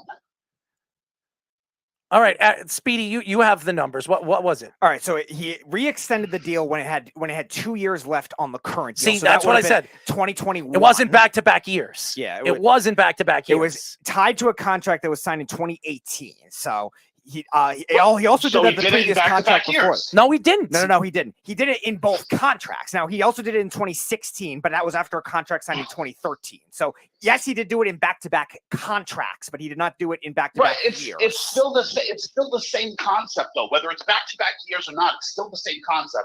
He had plenty of time left under his contract and was like, you want to know what? This isn't working. Give me more. And so they did, and they accommodated him.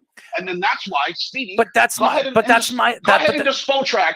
Go ahead into Spotrac and find out what the salary cap hit now is for signing him to that contract and when they cut him or trade him, by the way. It was, I think, if they don't, it's $60 million. I think it's 60. No, because it's not that much. The dead cap portion of it will be $24,480,000. What is he owed by Green Bay if he signs this year? If he plays this year, I think it's $60 million. Is it not? I think it's 55. Oh no! If he were to play for them, yes, that's what they would owe him. Yeah. But they wouldn't have to pay him anything when he goes to the Jets. The Jets will be paying. Yes, him, I understand assuming that. I understand that. Right. Yes. Right. So, but it's only a salary cap number that's left behind him any more money. Well, his cap hit this year is 31.623, Right. but the total dead cap would be 99 million. Yes. Right. But you can also extend that out. It's not 99 million in 1 year. I think you can spread that over 3 or 4 years. It was 4 years, and the Jets were looking at if and when they bring Aaron Rodgers in. If Aaron Rodgers agrees to it, the Jets will split it up in 4 years. They'll only give him like 20 something million dollars this year. It'll be a part of the cap, so they can re-sign Quinn and Williams, and then on the back end have to pay it off. So even if he's not playing for the full, yes, right. But this is what I'm telling you. They owed him some of that money from before. I understand he's that. He's not worth 90. And if he played, he wouldn't be $99 million against the cap. He'd only be the 55 or 60 or whatever it was. Mm-hmm. But because you're getting rid of him and then you've kicked the can down the road on the salary cap, it's a multiplier to it. So that's why it would be $99 million, and they would need some sort of extension to drag it out. So yeah, it happens all the time. We got it, but Jeff, again, my argument here was: have you ever seen a player get a contract 1 year, get $66 or $70 million guaranteed, and then the next year try to get more guaranteed money from him? No one's got. I'm just saying, nobody's ever done that. Guaranteed. What happened? What did you say? Von Miller got it. No, for like 1 year. Do you know what I'm saying? No one's got like 1 year and then $60 million guaranteed and then tried to do it again. Yes, but at least what was the signing bonus? What do some of these players get? Like some of these guys get $30-40 million signing bonus, right? Right, and they've gone up even more since then because they found it as a manipulation to not have as much base salary in that year, where they, like you're saying, Jeff, they can maneuver the caps and. Right, it's called cap over cash. You can do cash over cap or cap over cash. Which we understand that. I understand that too. I'm just, my argument here is you could try to rape that team. You could say, hey, listen, I got I got a $40 million guarantee bonus last year, but I was the best player at my position. I dominated. I want more. Give me more guarantee money this year. You can extend them and give them the signing bonus because signing bonuses don't go against the salary cap. How many times have we seen that? That's the question. That's what I'm saying. I mean, maybe not back-to-back years, but it's like not far after that. I understand that all the time. It happens all the time. I understand what you're saying, but my argument was about doing it back-to-back years. I have not seen that, and I'm questioning when's that going to happen. When you see all these prima donna wide receivers, what they're demanding. Last year, you saw with Adams and Deebo Samuels. But there kind of is an example of it, though, right? Because you can look at Kirk Cousins. Yes. And they made him, he kept not signing contracts, so they kept having to put him on the franchise tag, and it happened twice, so it was a multiplier, and then held out and got his guaranteed money. So that's kind of the same thing. It's kind of, but it's not. And again, I mean, he didn't sign contracts and force them into it. What is the NBA? What is the NBA? What is the NFL going to do when that starts to happen? That's what I want to know. How are they going to work that out when it starts? If one player does and says, "Listen, if I get a $30 signing bonus this year, and I try to squeak out more money from these teams every single year because I could do that because I'm that good of a player." What's the NFL going to do when that happens? Are they going to renegotiate their CBA rules or something like that? But it's also a quick way out of town. But it's also a quick way out of town. But how? Because if you keep doing it year after year and you're never happy, you just become Kyrie Irving. Well, Darrelle Revis tried to do that too with the Jets, if you remember, and that pissed off the Jets. And then ended up in Tampa, and then ended up in New England, but he kept getting money. Well, he tore his ACL, and then the Jets decided, you know what, he's never going to be the same player, which they were wrong. They were wrong. It took him 2 or 3 years to get back to health, but when he did, we went back to the Patriots and became the dominant force and one of the big reasons Even why with they won. Tampa, he was terrific. Yeah, he was good. It took him almost the second half of the year to get back to where he was. Yeah. And then he went to the Patriots, and then he became you heard Tom Brady, the best defensive player he's ever played against was Darrelle Revis. He said it. He still to this day says it. And that's a perfect instance of cap manipulation. Do you remember Revis's contract? No, I remember that. They gave him 2 years, like $65 million or something. Yeah, I remember it. Yeah. And it was only like 18 in the first year, and then it was like 40 in the second year, but it was non-guaranteed, and then they chopped him. 1 year, chopped him, didn't have to pay him. Off to the scrap heap you go. Well, after he tore his ACL. If he didn't tear his ACL, I think Darrelle Revis never goes anywhere. I think that was the last straw for the Jets. Right, but it was a case where they could pay him, manipulate the cap, give him a bunch of money in the signing bonus, keep his cap number reasonable, and then for the following year, just chop him. Yeah, and I think all the time you just ignore it. No, I don't ignore it. I am not ignoring it. What I'm saying is I wasn't talking about doing it in a contract to contract year. I'm doing it.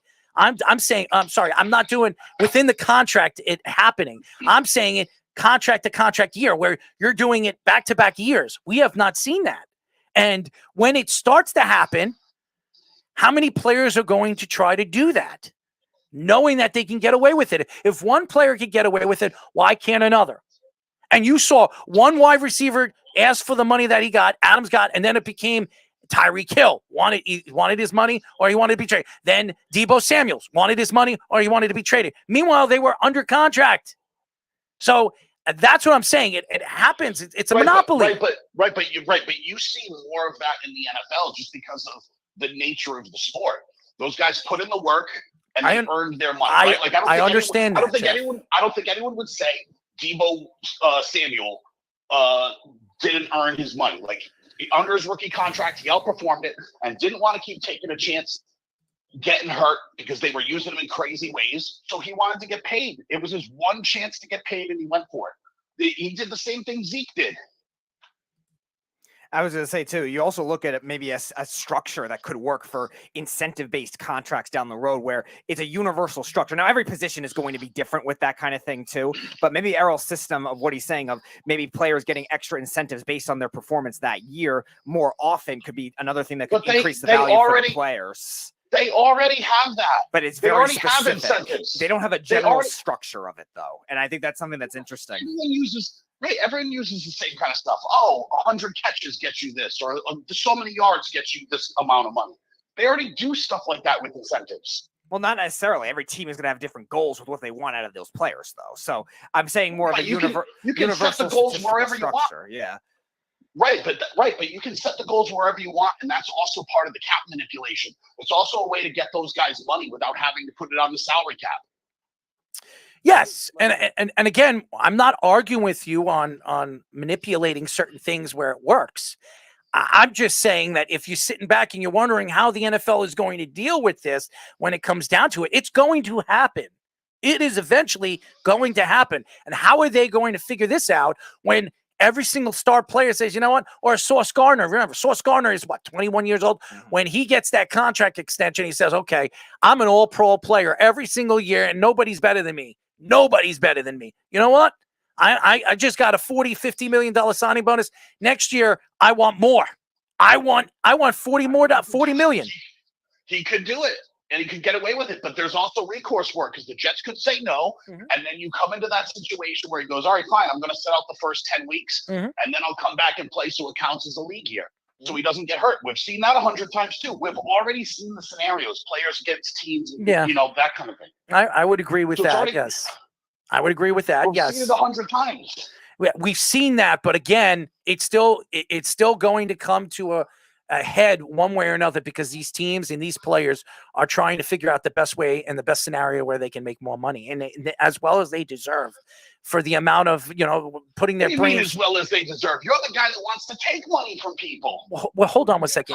I want to take your money away. Well, first of all, and again, I'm never arguing, and I say every single player, whatever they get is what they deserve, okay? I'm not trying to take away any money that they're getting. I just think that when you look at what these players are making, especially these baseball players, that if they, nevertheless, do know that every single time Garrett Cole pitches, one pitch, you know how much money he makes? Spider attack. Do you know how much? It doesn't matter what to start a spider attack. Stop it with that. Do you know how much he makes off of every single pitch he throws? Yeah, it's like $80,000 or something like that. It's between $60,000 and $75,000. Okay, could you imagine that he Throw me makes under the bus for $5,000. No, I'm not arguing with you, you idiot. What I'm trying to tell you is this guy throws one pitch. He makes more money than more people make a year off of one pitch. Dude, one pitch. That's the industry, bro. That's the industry. If you want to get into the industry, hit the gym. Everyone has the same opportunity to get into it. Don't be mad at other people's opportunities. I'm not being mad. You said Jeffrey Simmons deserve the money. I just said they deserve the money. I just think it's crazy. But he also just said to me he never wanted to take players' money. Jeff, okay, let me ask you a question. Let me ask you a question, Jeff. Let me ask you a question, Jeff. Let me ask you a question, Jeff, because you like to argue and argue points, okay? A doctor goes to school for how many years? How many years? 8, I think. Oh, 8 to 10 years, okay? 8 to 10 years, okay? And how much money do they make a year? An average doctor, what do they make a year? It depends on what. How much does an average doctor make a year? Because I could give you the number. I work in the hospital industry. Right. But it also depends if you're a specialist, if you're a cardiologist. Fine. Just get an average professional doctor. Tell me what your proctologist makes. You're an asshole. Tell me what your proctologist makes. You're such a dick. You really are. I'm asking you a question, and you're turning it on to me. Answer my question.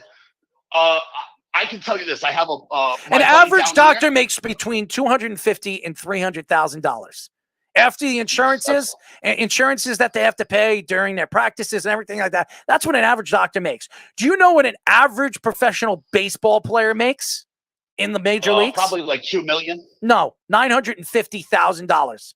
$950,000. And ask me how many years does most players make it or play college baseball?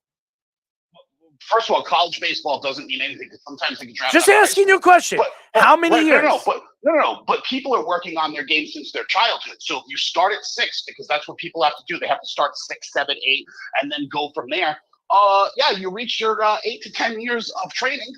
Don't you? What I'm saying is, and I will say it again. No, I'm not going to like it because it doesn't make any sense, Jeff. It doesn't make any sense. Why do teachers, an average teacher, make $85,000 a year after they make tenure? Okay, they're teaching those kids to get through school to get to the profession. If they don't like it, they can pick a different industry. Stop, Jeff. Stop, Jeff. That's not the argument, Jeff. You like to flip it. I'm trying to make my point. I'm not flipping it. Yes, you are. I'm not flipping it. You always try to. Every profession makes a different amount of money, right? If you're in tech, you can make almost unlimited money. I don't see you like going, these tech guys that make $1 billion a year. That's so unfair. Jeff, I am not taking shots at baseball players for the money they make. You're not taking it out. You're taking out of context. That's what you are. I'm not. Yes, you are. You are. You're trying to flip it on me and turn it on me like I don't know what I'm talking about. I'm explaining to you that these players, these professional athletes, when you look at these professional doctors that go to school, work their asses off, and pay what? They're still paying their college education 15 years in, okay? And these professional baseball players, hey, they get drafted or they come from another country at the age of 16 and automatically get $2 million guaranteed. And you think, hey, you know what? These doctors don't make that kind of money, and that's fair? Come on, man. Stop it. Dude, it's the industry, and you're saying it's completely unfair. How many doctors are in this world? How many doctors are in this world? Are there more? Are there more baseball? Way more than baseball players. Way more. Way more. Way more. Yeah, Speedy, way look more. that up. Look that up. Dude, I'm not talking about. dude, I'm talking about. So let's just look up surgical doctors. How many surgical? No. Yeah. Guys that are saving people's lives. Don't start narrowing it down. Shut up, How many Jeff. doctors are there? Oh, see, I'm talking about surgical. I'm talking about people saving lives. Surgical doctors, Speedy. Look that up. How many surgical doctors? That's actually the term, but good for you. Whatever. Look it up, Speedy. Go look at the numbers and how many baseball players. Because I will tell you this. I will tell you how many minor leagues are in baseball. How many teams have minor league teams? How many? But those people also don't make like money. 30,000 a year. Yeah, they don't make money, and now they with the new, with their new contracts, which hopefully will come, where they're making $200,000 to $300,000 eventually. I still think that these players, when you look at some of these doctors, you look at some of these. There are over 32,876 surgeons, just surgeons in the United States. Just surgeons, okay. And right. how many? So 32,000. Okay, all right. And that's just surgeons, by the way. And how many professional athletes are there? How many professional athletes there are in the 4 major professional sports? Let's do that. Speedy, look that up. How many professional baseball players there are? How many professional hockey players there are? How many professional? There's 750 players currently active. 10% of minor league players are destined to make it to the majors. Okay. So there's 700. Right. So there's less than 1,000 versus 32,000. Mm-hmm. And somehow you think there's these baseball players. There's just so many. There's so much more of them. There isn't. Again, you're looking at the professional baseball in the MLB. They're professional baseball all over the world. Oh, so you want me to go like all over the world, Jeff? They're making money all over the world. Okay. Oh, so you want they're not making major league money. No. So do you want to multiply this number by 20 and we'll get to 20,000 people? Jeff, I'm not going to sit here and argue with you. They're going to make their money and it's going to go up. The fact is that doctors, teachers, and in other professions that do more for what they do in their professions, helping these kids and helping these kids move forward or saving lives, should be making just as much or more. And that's what I'm going to say. But that's not. But first of all, they work very hard. I'm not saying that they don't work hard or that doctors that save people aren't heroes. I'm not making that argument. The argument is they joined an industry, and in that industry, they get paid X, right? This is what you get, right? Some of these doctors that make less, they could have gone into specialized fields and they could have made more. They made their choice. If you don't like what you're doing, choose something else. All right, so not including minor leagues, there are 3,642 active players in the 4 major sports. Okay. All right. In the 4 major sports. Mm-hmm. So that's still less than 1,000 for each sport. Mm-hmm. Yeah, the MLB had the most, or NFL had the most with like 1,600 something. MLB is 750. NHL had 734. Well, that's only because there's 50 people on a roster. There's only 25 on a baseball roster. Obviously, yeah. Right. So that in all 4 majors, so you have less people for a very Speedy, large look at how much the highest paid surgeon makes every single year. Look that number up. What is the highest paid surgeon in the country make a year? Because I would love to know that number. You look up that number before, because I don't want to continuously keep up on this. 875,000. 875,000. The best surgeon in the world. Neurosurgeons making 875,000. An average baseball player makes $900,000 in professional baseball. That's wonderful. So that 10% amount is surgeons in the U.S. But they also you see football players go and be surgeons. People have a choice. Again, I understand your argument on them wanting to play professional sports, and if they want to do the same thing, they could do the same thing. I understand that, but without surgeons, do they have a life? Could they survive if they get into a car accident or they fall off their boat? No. I mean, right, dude. So no one's making the argument over who's got a more important job. Obviously, doctors have a more important job. But again, the industry is you get I paid X if you're here. understand that, Jeff. You don't have to continue. Somehow you have this narrative of like, No, we I'm must not, take their Jeff. money and distribute No, it to the other people. Jeff, here's my argument to what you're saying. When you sit and you look at these both professions, and baseball could be eliminated with the blink of an eye, just like in 1995, 96, where baseball was falling downhill. You say it won't be, but eventually it might be. Okay? Esports is taking over the world. What makes you think that esports isn't going to take away professional sports? The only way baseball is going somewhere is if some idiot owner says, you got hurt and I'm going to take back your money, and then they all quit. All right. Let's get off the topic to finish up with the NHL Did you see John playoffs. Tavares scored his 35th goal? Yeah, well, good for John Tavares. And I listen. How good is John Tavares? That's great, huh? Yeah, great. And you know what's going to be even more great? When they get into the first round and they get knocked out in the first round, like they've done in the last 25 years. John Tavares scoring 35 Because goals? you know how I feel about John Tavares trying to screw the Islanders, okay? And we don't say that he did a masterful job of it, but that still doesn't diminish so masterful that that after he left, the Islanders went to back-to-back Eastern Conference championships, and Toronto hasn't gotten out of the first round. So great. He's been masterful. Thank you, Johnny. But the individual Thank you, Johnny boy. Did you know that those 35 goals are more than any Islander has scored this year? That's crazy.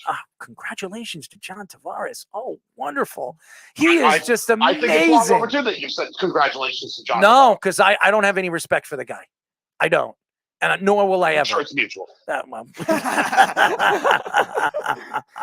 No, that's Rick DiPietro. Yeah. In fact, I know it is because he was like, Long Island? No, mouth breathers. I'm out of here. Yeah. He probably lived next door to the beach. No. You're an idiot. How's that sound? But again, the playoff race is really down to the last. All right, Jeff.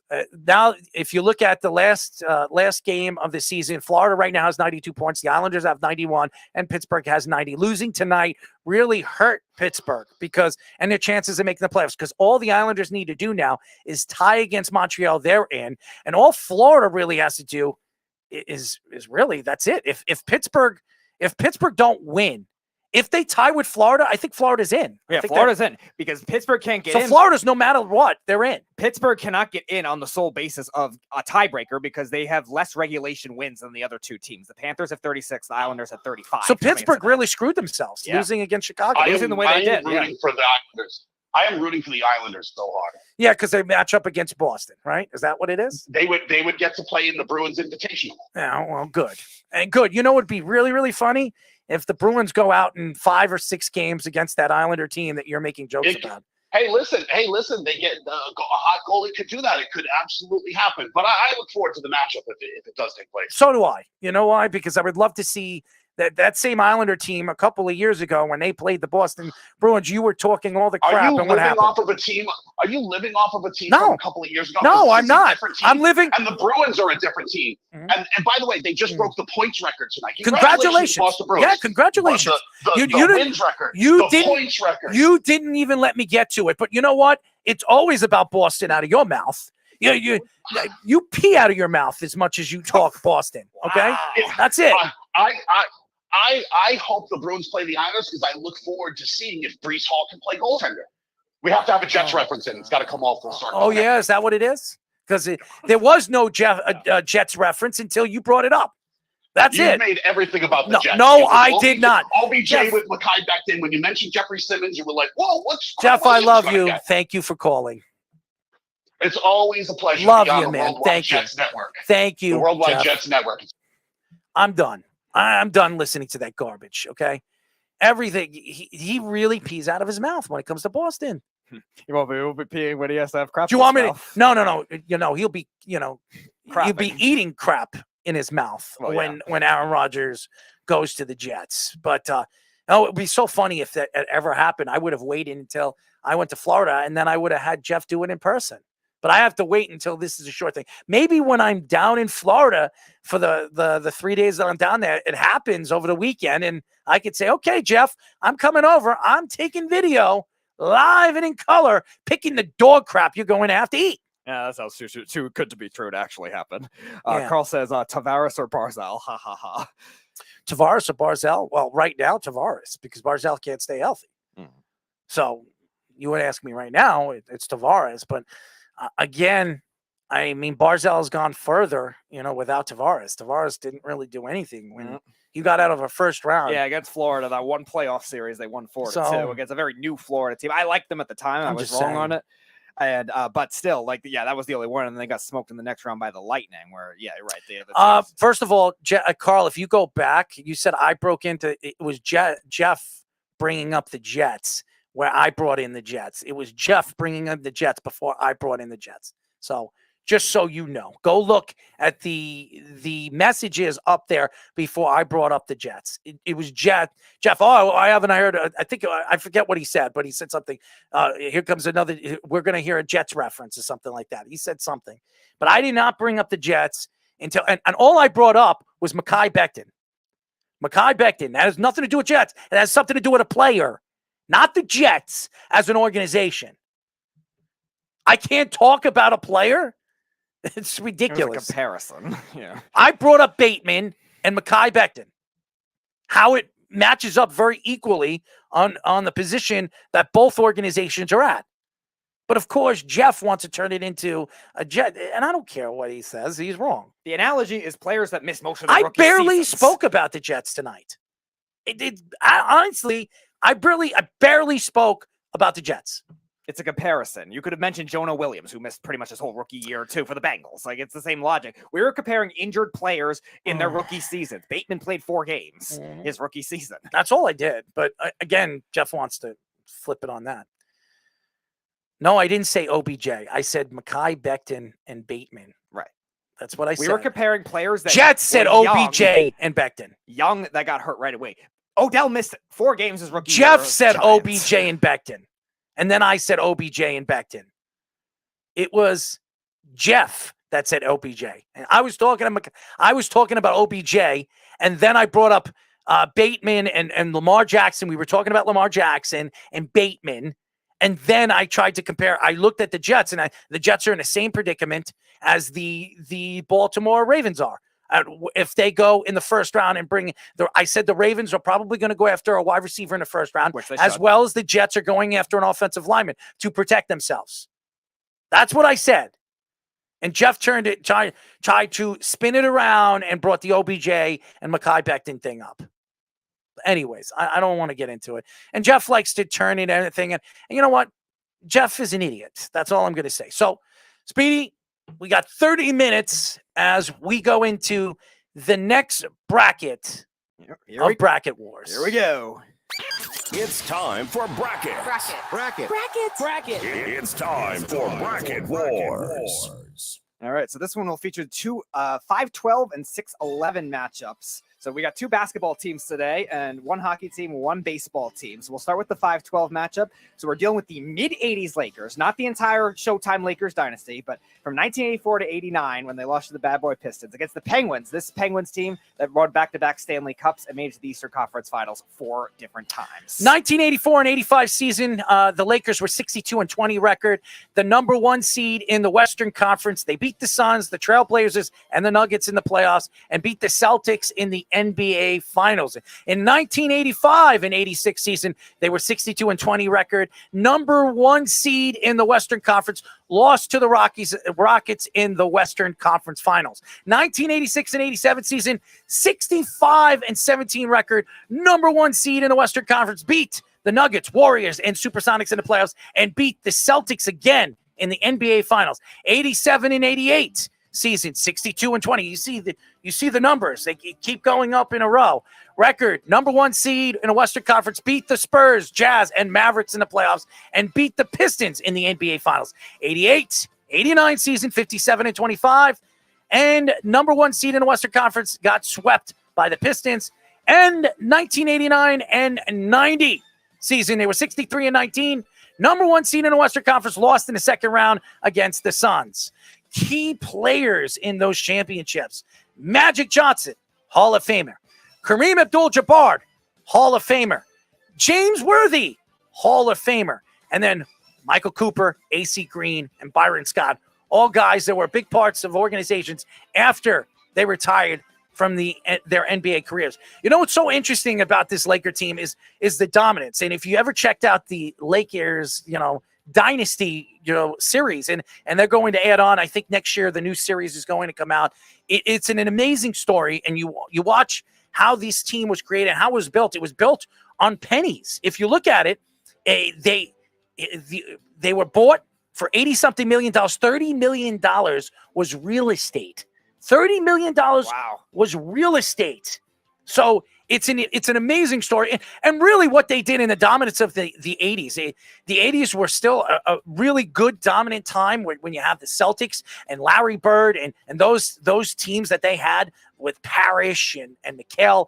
It was really dominant. And those bad boy Detroit Pistons that were built with Isaiah Thomas and Joe Dumars and those type of teams. So it was fantastic. I think when you look at the Lakers in the position that the Lakers were in the 80s, they were as dominant as any basketball team was in the last 30 years. Yeah, and you look at also the end of Kareem Abdul-Jabbar's career, too, and they still had enough players to overcome that, too. And Kareem Abdul-Jabbar, I think he played till he was almost 40 years old, but still, they had Michael Cooper. James Worthy was a very underrated player that would have been a number one option on a lot of other teams throughout the league at that time, and he still was a very vital part. And look at somebody like Pat Riley, too. Pat Riley is one of the best coaches of all time in the NBA, now one of the best executives in the NBA right now for the Miami Heat. And he really transformed that kind of thing, too. And the way that they beat the Celtics, too. The Celtics team that was very good in the 80s as well. And spread out throughout their championships were 2 losses to those Lakers. Yeah. And that's what made the Lakers and the number 5 seed Lakers in the 80s so dominant. And believe it or not, being that they're rated as the number 5 seed, it just shows you how dominant some of these teams were in the last 30 to 40 years from the 80s to today. So right, that's why I couldn't even put the first 2 championships with the Lakers. That would have been like a 1 seed runaway or something like that. Yes. Or maybe right with the Bulls. We don't know. But it's like I had to split it up for that reason. The number 12 seed 2010's Pittsburgh Penguins. In 2011 and 2012 season, 108 points. Second most in Eastern Conference. Lost to the Flyers in the second round of the playoffs. 2012, 2013 season, shortened season. They had 72 points, most in the Eastern Conference. Lost against the Bruins in the Eastern Conference Finals. 2013 and 2014 season, they had 107 points, second most in the Eastern Conference. Lost to the Rangers in the second round of the playoffs. 2014-2015 season, 98 points. Wild card team in the Eastern Conference, lost to the Rangers in the first round of the playoffs. 2015-2016 season, 104 points. Second most in the Eastern Conference, beat the Rangers, Capitals, and Lightning in the playoffs, and beat the Sharks in the Stanley Cup Finals to win their first in the 2010 all the way up to the 2017 season. Then in the 2016-2017 season, 111 points, second most in the Eastern Conference, beat the Blue Jackets, Capitals, and Senators in the playoffs, and beat the Predators in the Stanley Cup Finals. That back-to-back years. How many teams? When was the last time a team won a Stanley Cup back-to-back year? Speedy? It was Detroit before that. That's right. And when was it? 97-98, the one we had last week. That's right. Sidney Crosby, Evgeny Malkin, Chris Letang, Marc-Andre Fleury, Phil Kessel. If you look at these players, I would say 3, maybe even 4 of them make it to the Hall of Fame. Yeah, Kessel definitely could. Yeah. And Marc-Andre Fleury. Yeah, Marc-Andre Fleury, I think definitely is. Absolutely. Yeah. You look at Letang, he's making it to Hall of Fame. Sidney Crosby and Evgeny Malkin. Oh, yeah. They're all of those guys. Maybe 5 make it to the Hall of Fame. It's just the dominance of the Pittsburgh Penguins, the way this team was built. Mario Lemieux built this team. And really, the Eastern Conference, the Metropolitan Division, for years has been the dominant division in all of hockey. And then you see the transition of the Eastern Conference teams and the conferences in the Eastern Conference and how it was brought together. And then you look at the Western Conference teams. And I just think the Pittsburgh Penguins and this Pittsburgh Penguin team could go down as one of the best teams of this era. Also, think about the restructuring before that, too. Remember, the Atlantic Division with the 5 teams, too, was very good for a while, too, with the Devils being the powerhouses they were and the Rangers being a very good team, too, at that time. Now, the Flyers, they had their years that were good, but they weren't overly consistent, but they still beat the Penguins twice. That has to say a lot about the toughness of that division, too. And in the Eastern Conference, that wasn't overly deep at that time either, with the Canadian teams not being great. It's things like that. So they still were able to be stable and all that. They have the longest active playoff streak in the NHL right now, which could be broken in a matter matter of a couple days, but they held it for a while. 06-07 was the last time they missed the playoffs. The year before they lost against the Red Wings in the Stanley Cup. So, Speedy, who do you got? As much as I like to give the Penguins a lot of credit here for what they've done, keeping this team afloat with all the salary cap issues they have, it's very hard to pick against this Lakers team right now because the Lakers had all those 60-win seasons, all those number one seeds. The Penguins, a lot of the times they got in, they still squeaked into the playoffs. I want to pick a 12-5 upset here. I just can't do it. I think the Lakers are too good in this particular instance with every level of it. I know everybody's going to compare the Hall of Famers on each team, and that's where the comparison comes. And as good as the Penguins were in the 2000 era, especially 2010 to 2019, they were fantastic. They really were. I'm going to say the Lakers. If you look at Magic Johnson, the dominance, some people say he's the best point guard of all time. Kareem Abdul-Jabbar, top 3 player of all time, one of the best offensive players, if not the best offensive player to ever play the game. And James Worthy, one of the best all-around players at his position of all time. The dominance of what they did in a time that there was so much and so many good basketball teams. Michael Jordan came in 84? 85, and it took him a little while, and Phil Jackson didn't take over the team until I think it was 88, 89, or close to that.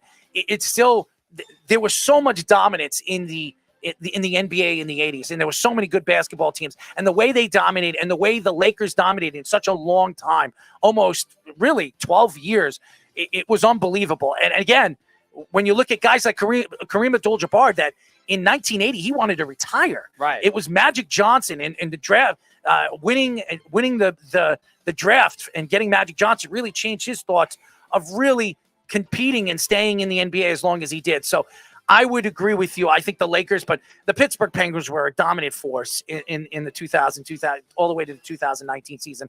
I just think when they're matched up against this number 5 seed, you have to look at the big picture here and the dominance of both teams.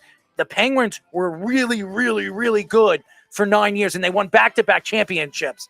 But this Laker team was dominant for almost 12 seasons. And also, I look at, too, the way the Penguins have lost in certain games and certain series in those years, like you were saying with the Flyers, that they were a more superior team than at the time. And the Rangers, when the Rangers came back on them in 2014 as well, the Penguins were a better team at that time, too, than the Rangers were. And they came back down 3-1 to win that series. Now, the Lakers have had some bad losses. Getting swept by the Pistons was definitely surprising. But I think a lot of the other teams they lost to weren't that same way. And then the quality of teams they beat. When they got swept by the Pistons, Magic Johnson wasn't 100% healthy. Okay. I So- didn't even realize that. So, yeah, Yes. but that even says it even more. So, yeah, maybe that doesn't guarantee them to win. Nobody's the series, 100% healthy, but Magic Johnson was not 100% healthy, or it wasn't even really healthy in that series when they lost and they got swept by the Pistons. Right. But even so, you look at a team like the teams they beat in those finals, the Celtics, those Celtics teams that were very good. And even before that, too, they lost to the Sixers, but they beat the Pistons in another year, too. And the Pistons team was very tough, as it was. A young team, pesky bunch that were vicious, and they played great defense. And I just think the Penguins, the teams they beat those years in the Stanley Cup, were not as good. The Predators, great run as an 8 seed, give them a lot of credit, but again, not the same team. And the Sharks, same kind of thing. New, talented team, but just not the same. So we both agree that the Lakers move on from the Pittsburgh Penguins. Yes. Okay, so we'll still put it up. I want everybody to vote and see where if everybody agrees with us or disagrees with us, if the Lakers should, as a 5 seed, move on in the bracket wars. Yeah, so it is posted up on our Twitter and on our Facebook, and it's also on Errol's Twitter page as well. I want Facebook page. You have it up on the Facebook page? I shared it to you with the network logo, even though we didn't get the login right. All right, we'll get that. We'll get that going. All right, so the second matchup is the 6-seeded 2010's Golden State Warriors, the Splash Brothers. So we're going to judge it on range. I know. You're going to judge it on the range from 2012 to 2019. And they're going to be matched up against the 11 seed, the St. Louis Cardinals, from 2006 to 2014. That's an interesting one. That won 2 World Series, and they made it to 4 straight NLCSs from 2011 to 2014 as well. And they also, like you were saying with the Penguins, also did it with a lot of different players too. They had to go out a lot of turnover. Remember losing Albert Pujols too, and losing Chris Carpenter. He had to retire. Adam Wainwright was out for a year with Tommy John surgery. They had a lot of different roster turnover as a result, and they've been one of the best well-run teams amidst all that too. The 2006 and 2011 World Series teams in particular were very different with the Cardinals. That's what's very interesting. They're one of those well-oiled machines in baseball for a while. The 2010 Warriors, the number 6 seed, 2012-2013 season, they were 47-35 regular season record. Number 6 in the Western Conference, lost in the second round against the Spurs in the playoffs. Then 2013-2014 season, they were 51-31 in the regular season. Number 6 in the Western Conference, lost in the first round of the playoffs against the Clippers. 2014-2015 season, they were 67-15 in the regular season record. Number 1 in the Western Conference to beat the Pelicans, Grizzlies, and the Rockets in the playoffs and beat the Cavaliers, the LeBron James Cavaliers, in the finals. 2015-2016 season, they had their best season of one of the best seasons of all time. They were 73-9 regular season record, number 1 seed in the Western Conference, beat the Rockets, Trailblazers, and the Thunders in the playoffs, and lost against the Cavaliers, the LeBron Cavaliers with the Kyrie Irvings and the Kevin Loves in the finals. And yes, and won the championship. The Cavaliers won the championship. 2006. J.R. Smith actually knew how much time was left on the clock. Yes, and that was probably the end of J.R. Smith's career. He became a golfer and then became, got his master's degree. North Carolina A&T, everybody. There you go. 2016-2017 season, 67-15 regular season record. Number 1 in the Western Conference, beat the Trailblazers, Jazz, and Spurs in the playoffs, and beat the Cavaliers in the NBA Finals. 2017-2018 season, they were 58-24 in a regular season record. Number 2 in the Western Conference, beat the Spurs, Pelicans, and Rockets in the playoffs, and beat the Cavaliers in the finals. Again, 2018 and 2019 season, 57-25 regular season record. Number 1 in the Western Conference, beat the Clippers, Rockets, and Trailblazers in the playoffs, and lost against the Raptors in the finals against Kawhi Leonard. Key players in those championships: Steph Curry, probably Hall of Famer. Well, he is a Hall of Famer. Best three-point shooter of all time. Klay Thompson, Hall of Famer. Kevin Durant, Harrison Barnes, Draymond Green, Andrew Bogut. So here's what I'm going to say.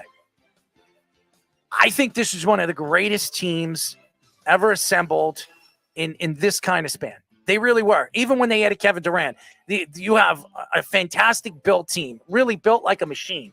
Here's the thing.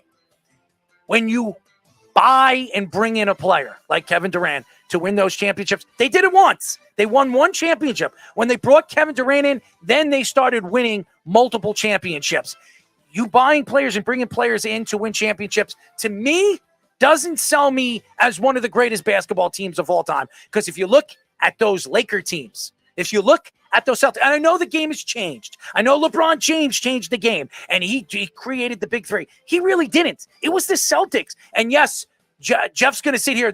They traded for those players. If it wasn't for Kevin McHale handing over Kevin Garnett to the Celtics, they would have never. And by the way, they won 1 championship with that great Ray Allen, great Kevin Garnett, and Paul Pierce. So again, everybody blames LeBron James for it, but the real big 3 that really started was when all those trades happened with the Celtics. So I just don't think, when you look at all the greatest basketball teams, even in their era, I just don't look at this Warriors team as one of the greatest teams of all time. I think they're the greatest team of this era because of what they did, but they did it in a way that I just don't buy. I don't sell. I don't, as a radio guy or just as a fan, I don't like. Yeah, and also I look at it too. That's why I had them only as a 6 seed. I also look at the fact that they did it with a lot of superstars staying there all at once. Now, I do think the evolution with the 3-point shot is something they deserve a lot of credit for with doing it with the Splash Brothers. But at the same time, I also think the game has changed since then too, where you're looking at teams that doing more with the wing guys. Yes. And you're right. I do taint that a little more. Yes, so do I. When it comes to the last 2 championships. Now, the first one, obviously, without Kevin Durant, that's a little different. They beat a Cavs team that they were better than. But they built that team from drafting. So I don't take shots at them. But after knocking off Kevin Durant and OKC, when Draymond Green kicked what's his name again? Steven Adams in the private area, I think it was a transition, and they knew that if they added Kevin Durant, they could dominate the league. And to me, you're buying your way into championships. I don't like it. I don't like how LeBron James did it all those years. And that's why I taint them a little bit. It doesn't take away the dominance of who they were and what they did in that era. Yeah, and I also look at, too, like you were saying, like Draymond Green maybe should have been suspended earlier in that postseason, too, and maybe that changes how the Warriors would have played against OKC. Yeah. OKC was up 3-1 anyway, and if Draymond Green gets suspended when he should have been in the Game 4 or Game 5 or whatever of that series, maybe you're looking at a team that doesn't even make the finals in that case. So you're not looking at that run of the 6 straight finals appearances being as impressive in that case, too. Now, I do think they've still drafted well amidst all that, and I think they're doing better in the later years, 18 and 19, at overcoming the injuries that they've had with these other players. And still getting to the finals amidst all that is impressive. Steve Kerr is a figurehead coach for the most part, but I do think the last 2 years, 18 and 19, he did do better down the stretch with that. And even now he's doing a lot better with a lot of these younger players too. And when you look at a team like the Warriors, the way they're built, but he didn't develop those players. It was Mark Jackson that developed those players. I feel bad for Mark Jackson. And then you look at Wiseman and all these other guys that they brought in, he hasn't developed them right. So that obviously shows you where Steve Kerr is from Mark Jackson and what Mark Jackson really did to these players and help these players really develop and turn into the players, the champions that they became. Yeah, and then you also look at some of the role players on the first Warriors team too, that they were developed in other places too. Guys like David Lee, Leandro Barbosa, and Sean Livingston, like they're all free agents that were developed in other places too. So they still had a system that worked with Steve Kerr with the ball movement, but I don't think that was all Steve Kerr. I think there was also Steph Curry and the way he ball handles and moves off the ball very well too. So I give him credit for that a little more than I would be buying Kevin Durant and getting the championships that way, where it's like, oh, you ruined the NBA that way in a sense. The number 11 seed, St. Louis Cardinals, 2006 to 2014. The 2006 season, they were 83-78 regular season record, 4th best in the National League, beat the Padres in the NLDS and the Mets in the NLCS, and the Tigers win the World Series. In 2007 season, they were 78-84 regular season record, missed the playoffs. In 2008 season, they were 86-76 regular season record, missed the playoffs. In 2009 season, they were 91-71 regular season record, in 3rd best record in the National League, loss in the NLDS against the Dodgers. 2010 season, they were 86-76 regular season record, missed the playoffs. 2011 season, 90-72 regular season record, 3rd best record in the National League, beat the Phillies, beat the Brewers, and beat the Rangers in the World Series. In 2012 season, 88-74 regular season record, 4th best in the National League, beat the Nationals, lost against the Giants in the NLCS. 2013 season, 97-65 regular season record, best in the National League, beat the Padres and the Dodgers, and lost against the Red Sox in the World Series. 2014 season, they were 90-72 in the regular season, 3rd best in the National League, beat the Dodgers, lost against the Giants in the NLCS. Key players, Albert Pujols, one of the greatest first basemen to ever play the game, especially right-handed power. How many right-handers hit the home runs that he hit? Adam Wainwright, fantastic career. It's still playing. Chris Carpenter, borderline Hall of Famer. Molina, who I think is going to be a Hall of Famer, one of the greatest catchers of this era. Jim Edmonds and Scott Rowland, 2 guys. I don't know if Jim Edmonds make it to I don't think he's in the Hall of Fame. but Scott Rowland is. Scott Rowland just got inducted this year. So a fantastic and their dominance of this year, those years, especially in the National League, it really came out of nowhere. It really did. And especially how many playoffs they missed. And that shows you how hard it is to win World Series. It's not easy. It's one of the hardest things to do. So that's why I look at the Cardinals and what they did from 2006 and 2014 was very, very impressive. And I also think, too, like you could look at the Warriors being the super team on paper, but that's why I think this matchup is even closer than I thought. I don't even hold the miss the playoffs against them that much because the Brewers and the Reds were both really good in the early part of that decade, too. The Reds were a really talented roster. And the Cubs at the end of that decade, Carl remembers it well, those 07 and 08 Chicago Cubs teams were very good, too. So those were the teams they were missing out to. And I think in 2000, the one season, I think it was 2010 when they had 90 wins, like they were one of like 6 90-win teams. So it's not like they missed it badly in the National League. That National League had the Giants, that had the Reds in that year. The Phillies were a powerhouse, and they beat a lot of powerhouse teams in the playoffs. The Dodgers twice, who were more talented than they were. That Phillies team was definitely very talented, and that Brewers team in 2011, I thought was the best team in baseball. When they brought in Zach Greinke, they brought in Sean Markham. They really loaded that pitching staff. They had a great bullpen. So even amidst all that, they still were able to come and beat that Brewers team. Prince Fielder, Corey Hart, Ryan Braun. That was a talented group, and the Cardinals still beat them anyway with random players too. David Eckstein, I don't want to have to say that name as a Met fan. But I love it. Yeah, I'm sure you do. I'm sure you do. But also David Freese, too. David Freese out of random in 2011. What he did in the World Series. Yeah. Oh, my God, man. So they have these random Especially guys. against the Rangers. Yeah, a Rangers team I thought that was very good as well. And they were up 3-2. They were looked like their bullpen was finally finding something. And all of a sudden, here comes this guy, David Freese, hitting 6th in that lineup, coming through for something. And they just do it with so many different players. Look at when Albert Pujols first left for the Angels, too. Alan Craig and Matt Adams emerged as first baseman. Like, the most random guys. And they still make it work for a very stable run organization. And as a result, they've had a great string of success. They haven't had a losing season, I think, since that 2009 season. And even in years they've missed the playoffs, they usually just miss the playoffs. And it just shows how good they've been as an organization. They've beaten a lot of good teams in that postseason. It's crazy when you look at the Cardinals and even the Giants, what they did in the time that they dominated. It is amazing because it came out of nowhere. The Giants, it didn't come out of nowhere, but it took them to win that first championship to transition with the players that they had. And I'm sure they're on the list. They were actually one of the ones I was considering to use today. Maybe we'll use them tomorrow. Yes. They are a number 6 seed on the other end of the brackets. All right. So who do you have? All right. So I am still, even though I want to take the Cardinals really badly, I'm still going to take Golden State also just because of the influence they had with the 3-pointers. I still think that matters more where the game has progressed to. And that first championship was homegrown. So I still give them a lot of credit for that. They weren't guaranteed to be the best team. They were a likable team, but a lot of people still thought the Spurs and a lot of these other teams, the Clippers, were still the powerhouses in the Western Conference at that time. And I still think that the dominance in the regular season still matters for the Warriors more. So I'm going to give them the slight edge here. I do not want to pick the Warriors. I really don't. And I know how hard it is to win a World Series, especially the way the Cardinals did it. But I would agree with you. I think the Warriors, the dominance of the time that they dominated in 2010 all the way up to 2018 and 2019, you can't hide it. You can't winning the championships that they won and even some of the talent that they have on the team. I mean, the dominance. And you don't need a coach. Everybody keeps talking about Steve Kerr. You could have had anybody as the coach on this team. You saw Lou win it with the Cleveland Cavaliers with the talent that they had over there with Kyrie and LeBron and Kevin Love. The same thing here goes with Steve Kerr. Steve Kerr went to the Warriors because he knew the talent that was there. He didn't develop it. As a matter of fact, who did he develop so far since he's taken over that team? Poole? Yeah, really? Right. I mean, to me, he didn't do anything.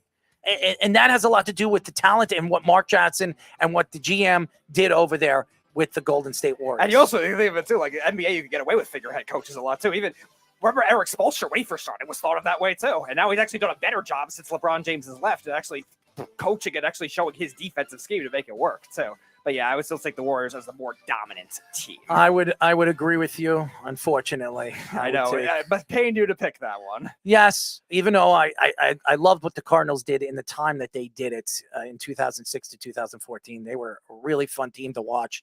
Albert Pujols really showed you why he's one of the greatest right-handed hitters of all time. And even some of the craziness that happened in those years, not making the playoffs back-to-back years in 2007 and 2008, and then coming back and playing the way they did after that. It was pretty amazing.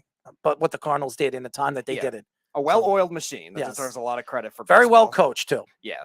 2 different managers too. So very, very good. So we both agreed on both teams. Yeah, I was thinking you might have taken the Cardinals. I wasn't sure, but I was thinking you might have thrown it. But yeah. It's hard to not take the Golden State Warriors. I think as they move forward in the rounds, and if they're compared to certain teams and the certain dominance of certain teams, you're going to see them fall off.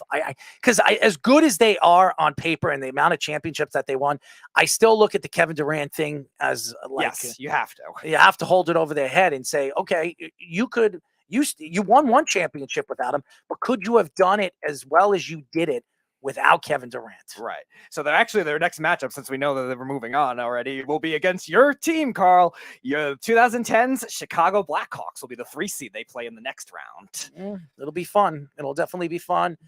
tomorrow. Who do we have for All bracket right. Wars? So as we mentioned earlier, for bracket wars tomorrow. All right. So we're gonna do actually featuring that San Francisco Giants team. So that San Francisco Giants team is the number 6 seed. They will be taking on the Washington, whatever you want to call them, football team of the late 80s into the 90s. Pretty good team. They're a very good team. And a 92 team especially was very good. That took down the Buffalo Bills. The Todd Bowles. So that'll be one matchup. Yep, and the other one will be the number 7 seed, the Steelers of the 2000s, against the number 10 team, the Astros of this past decade.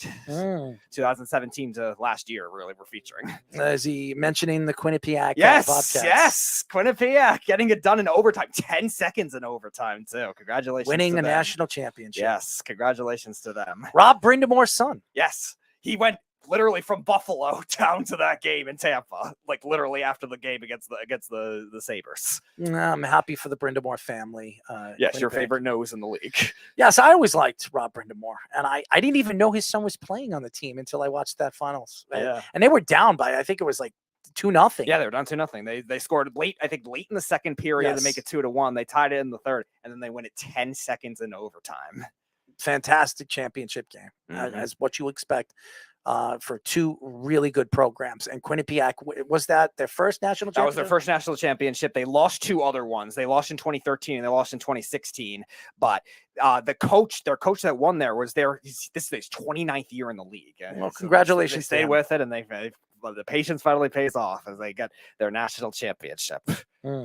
What did Carl say? Kane to Taves. Yeah, 2010's Blackhawks. They'll be the next matchup for the 2010's Golden State Warriors. That'll be fun. Battle of 2 recent three championships. We will post. You can vote.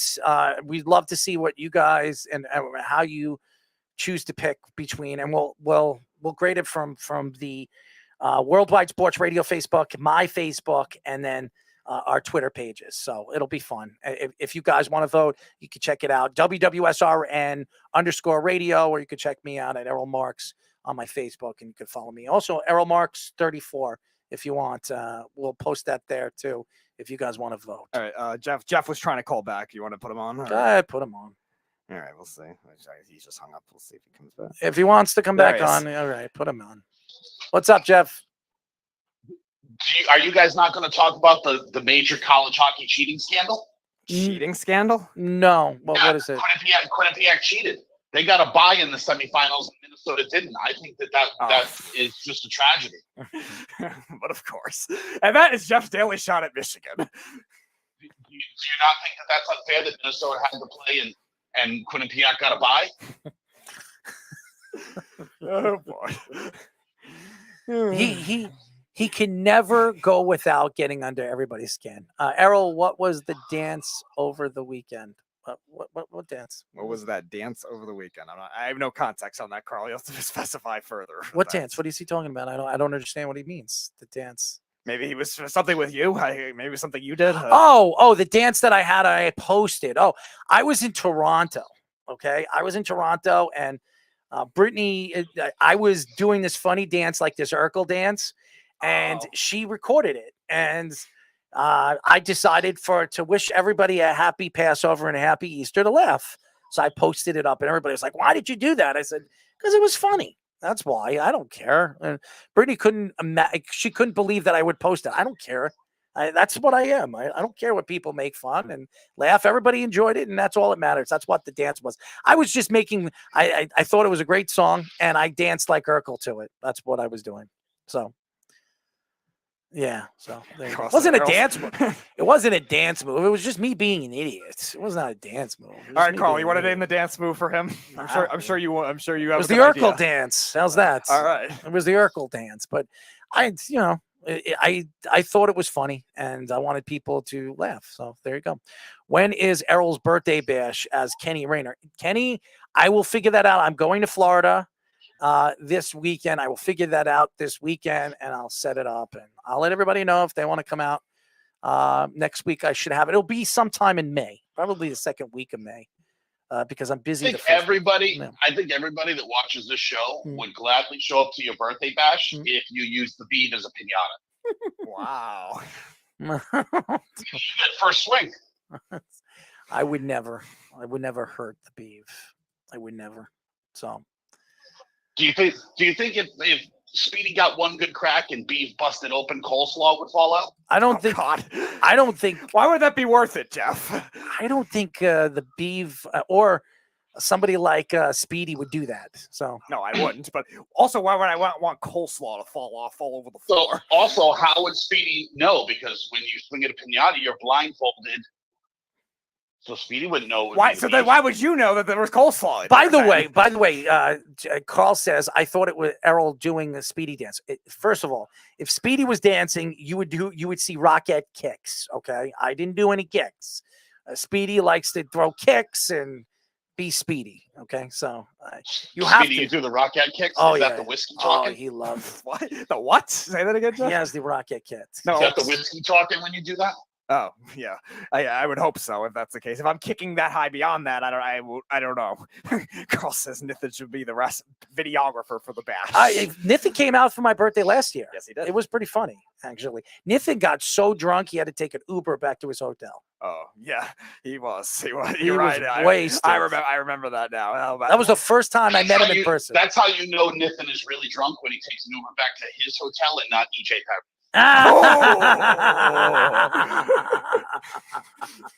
Oh, Nithin. He is a funny dude, man. He really is. But good for him. Are we over the whole EJ Perry thing, by the way? Yes. Yes, I remember. Right? Yes. Right? No. Are we over it? Can we just be done with EJ Perry now? Where is EJ Perry? Is he still playing in the NFL as a backup? He got traded. He got traded or something, or he got cut and went somewhere else. Is he in like Atlanta now or something? He's out of Jacksonville, I think. Oh, he's on the Texans. The Texans. That's what it is. Oh, then he's really hidden behind the 8 ball, especially them. Yeah, and if you're not going to get drafting at anywhere on the 2. Texans, yeah. You'll never see him play. By the way, is that like his third NFL team in one season, by the way? It is crazy, yes. Yeah. How many teams has he been on? Jaguars. Perry initially agreed with the Eagles, Jaguars, Texans. Yep, 3 teams. Look at that. 3 teams in a year. Safe to say nobody wants him. Let's go back to the whole thing. Brown, chemists, and doctors, not quarterbacks. Speedy. Oh, by the way, Carl says Speedy's dance move, hide the hot dog. So there were no hot dogs at Errol's party. But there was a lot of Speedy. There was a lot of other things. No, there was tons of other things. Yeah. I spent a lot of money on food, man. And I made sure everybody took it home. But oh yeah. There was supposed to be about 80 people to show up, but I think it was 65 people showed up. Yeah, that sounds accurate. Yeah, a lot of people. Think about how much more money you would have spent on that food if you didn't use Beef's discount at the deli. I didn't buy it from. I actually went and I got it from an Italian restaurant. It was great food, by the way. The food was fantastic. Yeah, there was like 3 different types of pasta there. Yeah, thank you to Mike Catino. It was fantastic. Little Italy's or Big Italy's. I think it's called Big Italy's. Yeah. So. Okay. Speedy, are you worried about the cheating scandal still going on in Major League Baseball? The cheating? Oh, the Astros you're talking about? Oh no! The other cheating scandal. Here he goes. Here he goes. You can't Goldilocks balls. Hold on. You can't tell me, and I have proof that they're being used again, by the way. You can't possibly explain to me how Franchi Cordero hit 3 home runs in like 5 seasons between the Red Sox and Royals, and he's hit 3 in a week with the Yankees. We must get these Goldilocks balls out of the game. They're ruining baseball. Oh man, I don't know if Franchi Cordero in a week is going to be enough of a sample to predicate that, Jeff. Oh really? His whole career's been trash, and suddenly he shows I'm up not in saying that. I'm saying that that's one player out of, like we were saying, 700 something major leaguers. We need to see some of these other Yankee players on other teams, because I'll bet you their home run numbers drop. I mean, yeah, maybe, but that's also predicated on the way the ballparks are built. Looks like the Lakers are Or really in trouble. maybe it's predicated on the ball they use. Yes, so the Yankees are the only team that get random guys to hit home runs. Yes, Carl. The Rays are 11-0. Balls. The Rays are playing great, and by the way, Ben Heller was right about the Rays. He was right, and right now they're hot, and they'll cool off. They're not going to go I undefeated. mean, let's be honest about this whole thing. Are they hot, or are they just playing garbage? They're playing Because garbage. They played some garbage. The Yeah, Red no Sox, doubt. the Athletics, they've played terrible teams.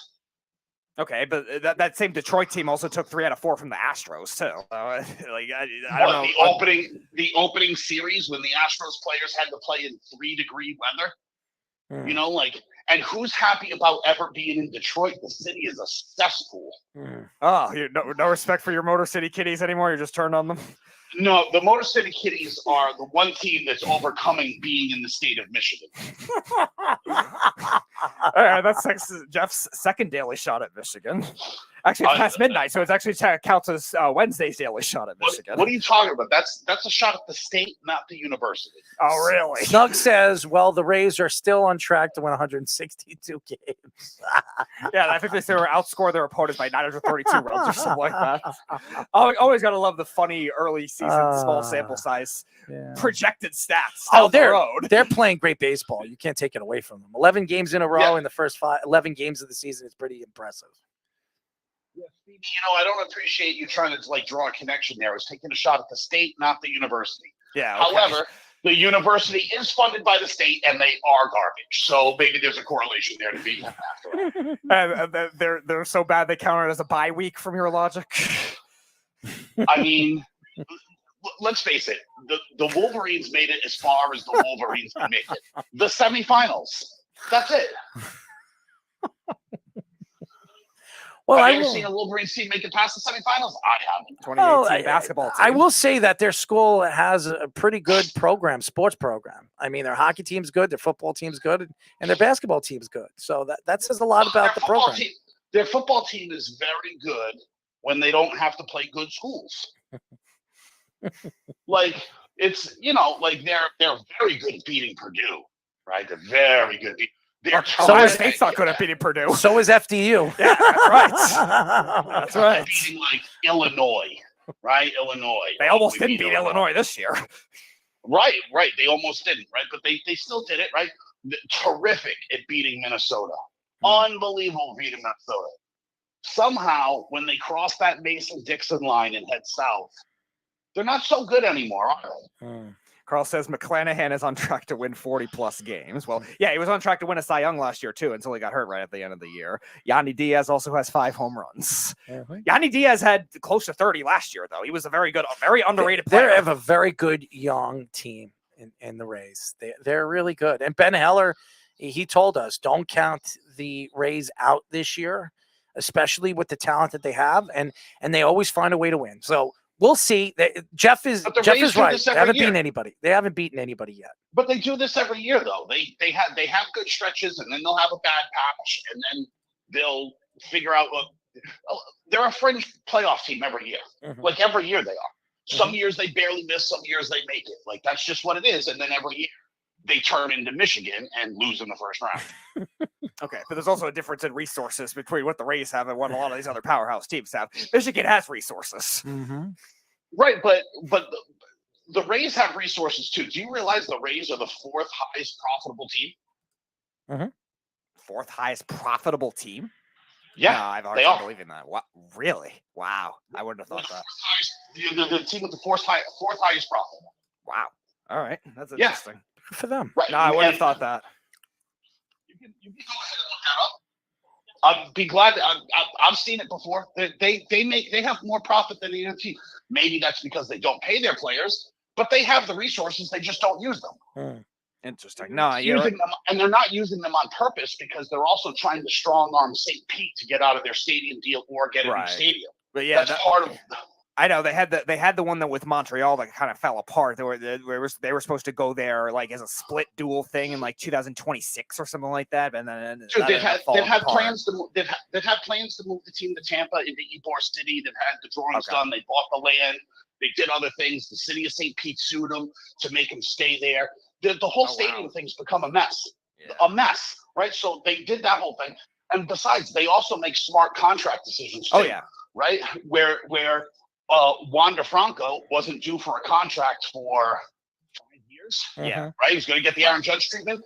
And instead, they paid him and they gave him like a 12-year deal and gave him, what'd they give him? Like 189 or something like that. Yeah, I think it was 11 years, 189. Right. So that way they locked him up long-term for a number that was reasonable. It was a win-win. Wander gets paid early, right? Because he wouldn't get money for 5 more years, basically. Right. And then the Rays also got to get him cheaper. Yeah, which is going to, especially with the shortstop position, is going to be a skyrocketing effect. Right. When you take those, I don't know what he's getting. Is it 13 million a year? I want to say it's 11. 11,189 is his contract. I'll look it up for sure, but yeah, it's not. His average annual value is not to the level of the high 20s. Right. But when you look at it and you go, oh, he would only make $1 million a year for the next 5 years, and you're giving him, 10 million more than that every year. Like that, you're basically giving him money now rather than giving it all to him later. So it was palatable to him. So that's a smart deal. It's a good move by the Rays. Right. And again, it's going to end up being team friendly at certain points too down the road, especially if there is kind of that spike in that salary cap. So Wander, yeah, he's average 16.54 is his average annual value. And right. Imagine having an elite shortstop for only $16 million a year. Yeah. I mean, you could get one Josh Donaldson for $20 million a year, or have Wander Franco for 16. Which would you rather? Of course, Wander. Right. So it makes sense from both sides. Oh yeah, no, I've said that for a while. Even with a lot of the contracts the Braves did and the Blue Jays, even some of the White Sox ones that haven't worked out because of injury, like the process is good. Like they should be doing that. And cumulatively to what the players will end up getting career earnings, it's going to be probably very similar to a player that ends up being a superstar but still has to wait those 5 years of the arbitration because it's so flawed. Right. Pittsburgh was smart, and I know he just broke his ankle, but if Pittsburgh was smart, yeah. they'd be doing it with O'Neal Cruz. Yeah, that's a brutal injury. I feel bad for the guy. I'm happy that Josh Donaldson's going to be out for a while. I know many other Yankee fans. I know we get to see IKF. That'll be terrific. Hey, for right now, it's better than seeing him. Snipe. Seeing him. So, anyways, Jeff, thanks. You think IKF is better than seeing Josh Donaldson? Absolutely. I don't know. It's a pretty close race in the race for suck, right? It's pretty close. Dude, like Yankee fans were chanting to get rid of IKF last year. Yeah, they didn't do that for Donaldson. Yankee fans are very reactionary. But I also believe that one way or another, they're going to get a third baseman, either at the trade deadline, or they're going to call somebody up one way or another to play third base. I just don't. Well, what about one of their young kids? Isn't one of their young kids? They have a guy in their farm system. They have a third baseman that. Right, but can't they move the kid from shortstop and put him over there? Was it Peraza? Volpe or Peraza? I said that, but I don't know if they're willing to push him over there. Especially he didn't really hit spring training, so I don't know. Well, I know that he's batting like a first. Sorry, Oswaldo Cabrera will probably get that nod first too, because he moves all over the place. Yeah, we'll see. Cabrera hasn't. He's hitting okay. Cabrera has a couple RBIs, but he hasn't been hitting either. He's hitting 258. What about moving LeMahieu to third? That could be an option. DJ LeMahieu is definitely an option, and even though he started off a little slow. Who plays second? Torres over there. They're moving LeMahieu. Yes. Never mind. I'm sorry. Right. The Yankees have enough guys that can DH. So that's not an issue for them. Yeah. So. There has to be a Jet that can play third base, right? Goodbye, Jeff. Thank you. Oh God, here he goes. Here he goes. Yeah, there's 2 jabs at Michigan, and now random Jets comments. Yeah, the pinnacle of a Jet. And Snug. Maybe Becton could play third base. You see, these guys are idiots. It's not even funny anymore. I would like to laugh, but I'm not. Anyways, thank you to free agent relief pitcher, co-owner of Baseball Performance Center, Mike Adams, for joining us at 9:15. He's fantastic. Also, thank you to Iona's new basketball men's coach, Tobin Anderson, for joining us. I know he's very, very busy. For joining us and giving us a great interview. He's fantastic. Oh, yeah. One of my favorites. Yes. Thank you to all the fans. Thank you to everybody. We will be back tomorrow. Early show, 7 o'clock, like we always do on Wednesday. Tonight was the late show. No show on Thursday, but I'll be back next week. Same time, same everything. But we'll be back tomorrow. Who do we have tomorrow, Speedy? All right. So I mentioned that when Tobin was on, we are going to have 2 of his players from Fairleigh Dickinson at 7:30. Joining at the same time will be Sean Moore, a forward, and Braden Reynolds, one of the bench guards who are roommates, and they will be joining us at the same time at 7:30. And then at 9 o'clock, returning on the show, we had him on about a year and a half ago. NHL.com deputy managing editor and host of the NHL Draft Class podcast, Adam Kimmelman, be coming back on. Fantastic. Great show tomorrow. Great show tonight. Tune in tomorrow, 7 o'clock. Thank you, Jeff, for just making my head just blow up. My brain just burst. Thank you to all the fans. Thank you to everybody. Keep writing me emails, whatever. I answered all the emails. You know how to find me. go to our website, www.worldwidesportsradio.com. Keep up the good work. Speedy, you're fantastic. Keep up the good work. Thank you to all the fans again. We'll see you tomorrow. Good night. It's the Worldwide Sports Radio Network.